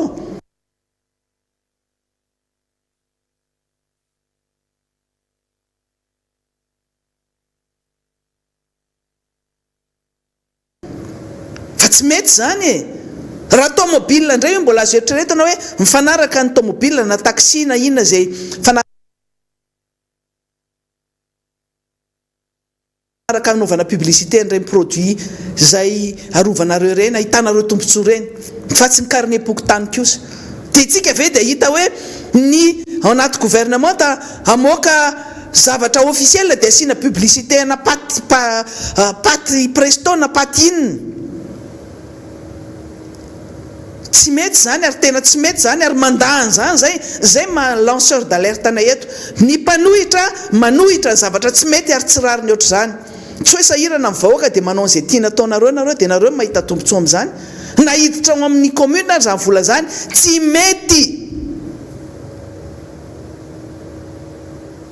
mety averinay tsara ny anjarany asan'ny commune tsy hanao publicité commerciale dia ampiasany fokon'olona na ny fokotany amin'izany fitadiavanareo vola oatra zany izy ary rehefa mandoa etra mandoa vola mandoa inona rehefa misy zavatra alaina na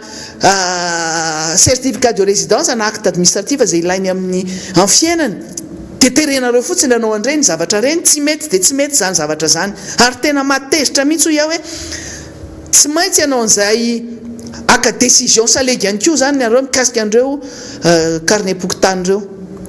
dia lazao indray fa izay indray no mandainga sy mamitaka sy manao zao rehetrarehetra zao manakorotana nareo no mahatonga an'izany ary azadino tsara fa ny lalàna mametra tsara mihitsy any anatin'ny code pénal anatin'ny resaka procédure pénale fa rehefa misy olona miprovoqué zavatra oatra zany dia ny olona natongava an'le fanafitianana no anisan'ny responsable amin'ny zavatra mitranga ohatran'ny tranga tany Antsirabe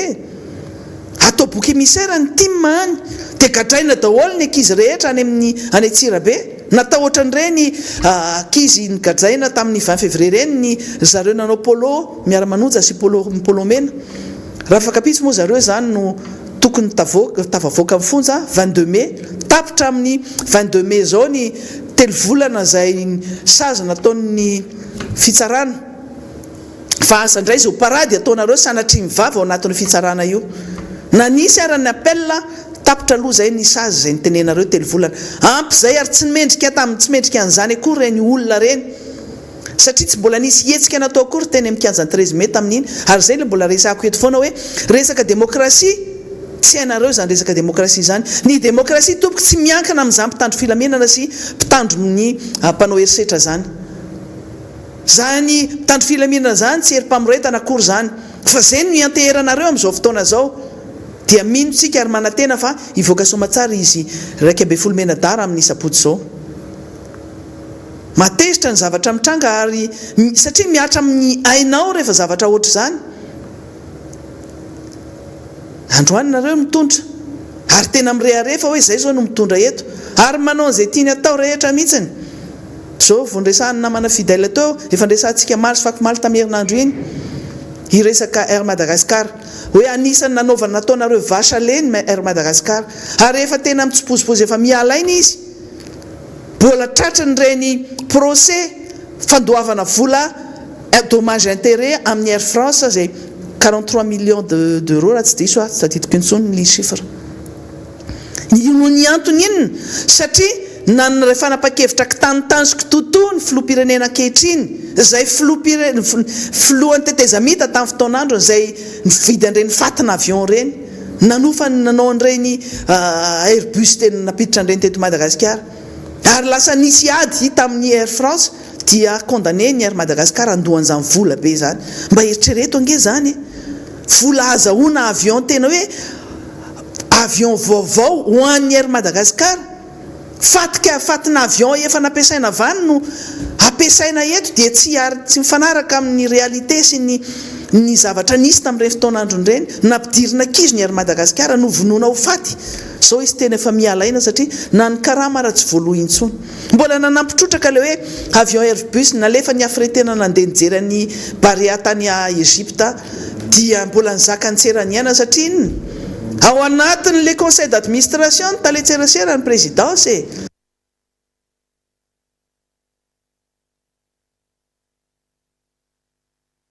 manao an'izay tiany atao rehefa tiany alefa ry ny avion dia alefa makary makatsy fa izy menakafy no migioka an'io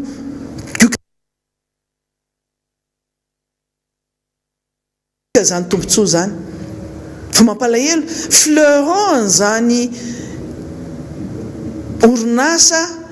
teto Madagasikara anisany zany ary Madagasikara zany nitsiriritrar mbola tanora mbola kely sy tanora moa zany mpiasa ny ary mato ny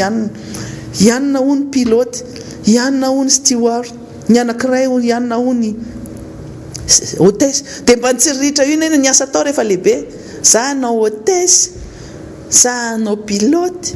za hanao steward fa zao mampalahelo reny mpiasa ny ary Madagasikara reny ary mbola mipitehana tao anatin'izay fotoana efa mialaina zay reny le orinasa nataonareo vasa le ohatrany knapy so ia hoe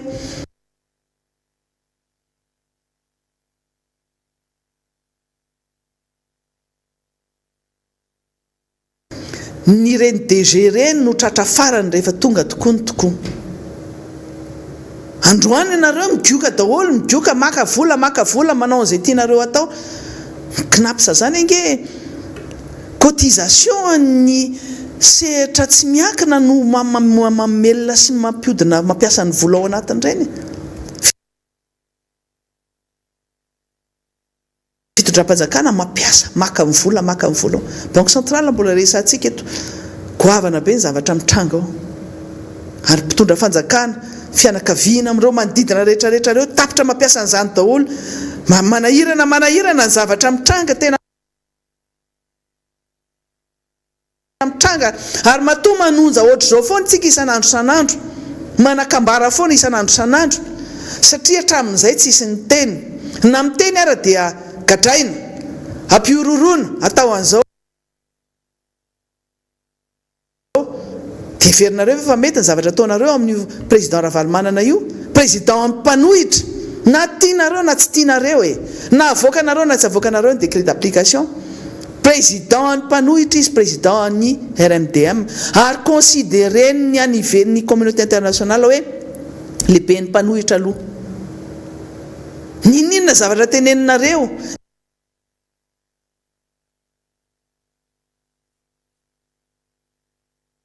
ninona zavatra ataonareo raha maninona koa raha ohatra ka rehefa io ihany ny ataonareo satria hoe ho araha-maso izy manomboka izao nanomboka omaly dia arahana daholo izay lalako ombany rehetra fa inona ary ty zavatra ataonareo isan'andro tre président Ravalomanana nge tsy ahony zany na arahanareo manomboka amin'ny enina maraina ka hatramin'ny enina maraina rapitso ary izy tsy olana zany tsy anakana anazy zany anao an'izay didy tokony ataony zany ary tsy anakana amin'ny mpanohitra ihany koa anao an'izay tokony ataony ihany koa azay anjaranay ny mampafantatra ny vahoaka rehetra tsy mety ny zavatra ataonyity fitondram-panjakana ty any amin'ny lalana tsizitsika ary nareo dia mauvais exemple tsy manana an'izany bonne gouvernance zany tsy manana an'izany resaka transparence zany tsy anatsy anareo zany dia inona ny zavatra tokony ho atao zany mangina daholo ny rehetra rehefa misy décision raisinareo dia rehefa kenda nareo sa hoe domy aranoatra zay foana zay nge le mahatonga anay hoe décision salegy rehefa midona amin'ny potao foana vao hoe domy aranoatra fa tsy netindray fa aleo miova indray ny zavatra atao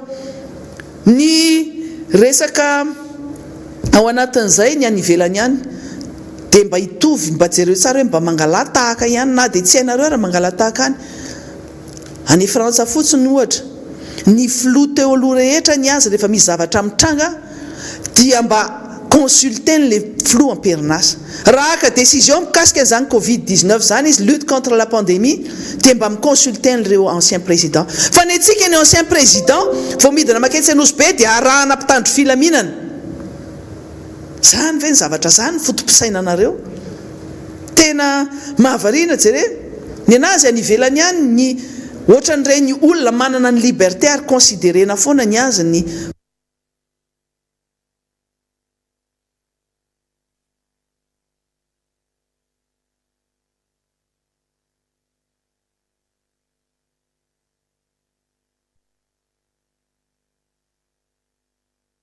filoham-pirenena fa ny antsika eto atao fitaovana daholo na mpitandro filaminana na ny fotoany fitsarana atao instrument politique au profit ny mpitondra fanjakana zany hoe ampiasain'ny mpitondra fanjakana ho fitaovana politique ny fitsarana fa ny any ivelany nge jereo tsara fa plus ou moins manana ny indépendance ny fitsarana any zany ny atao hoe démocratie zany androany raha tsy diso androany ny fitsarana ny président Sarkozy izay piara ina moa zany zao ny ilazana an'izany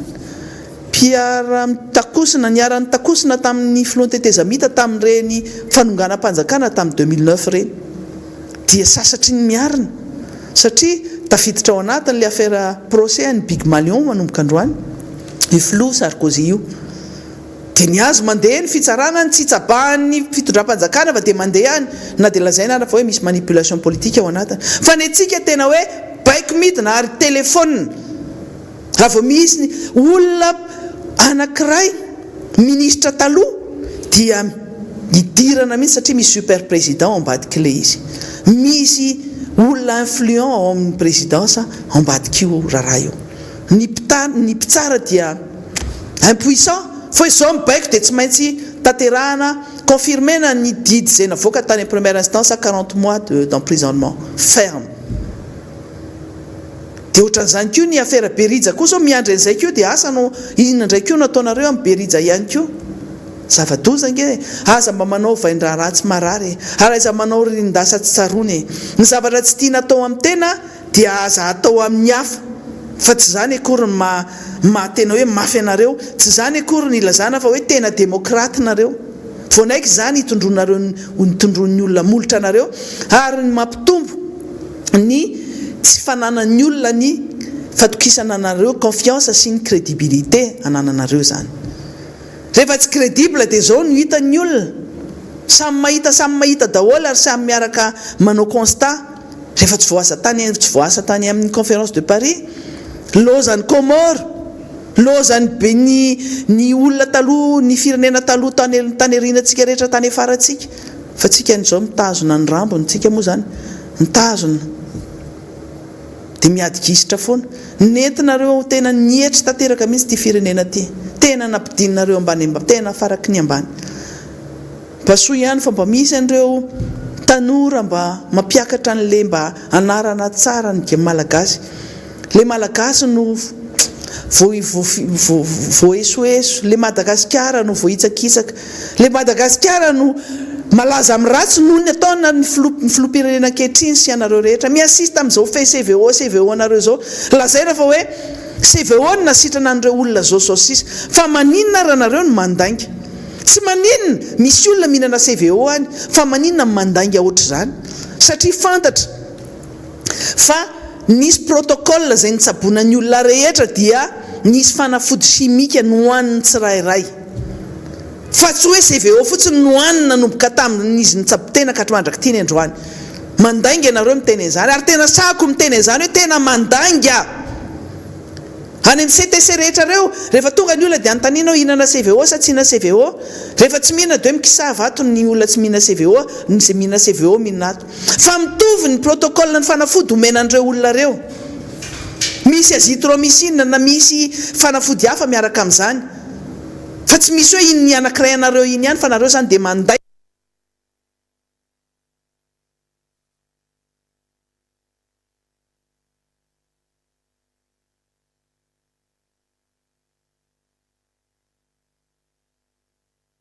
tena trano dainga mihitsiny ary zay no mahatonga any amin'ny teny foana hoe ny mpiandry rehetra eto amin'ity firenena ity ny tena mpiandry fa tsy ny mpisandoka akory tsy ny mpaminany sandoka tena mila fanalana dia voly fao be mihitsy amin'ity fireneny ity dia maizina ny misy eto raha zany tsy manakatona fiangonana e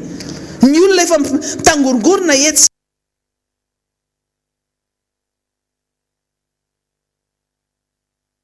seroa PDB mihoatra ny zato fiangonana ihany ny terenareo ary indrindrandrindra fiangonana kristianina terena hoe midy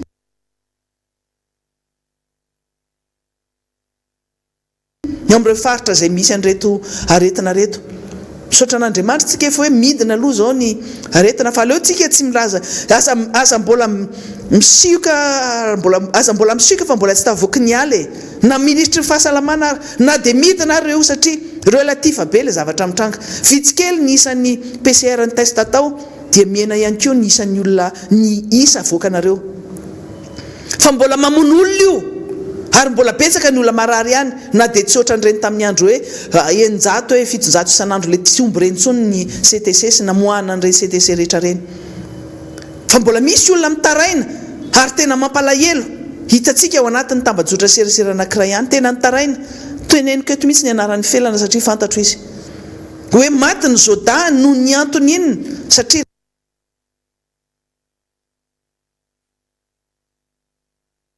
raha volana katroka izy nitsapotena tany amin'ny CTC teto Antananarivo fa noho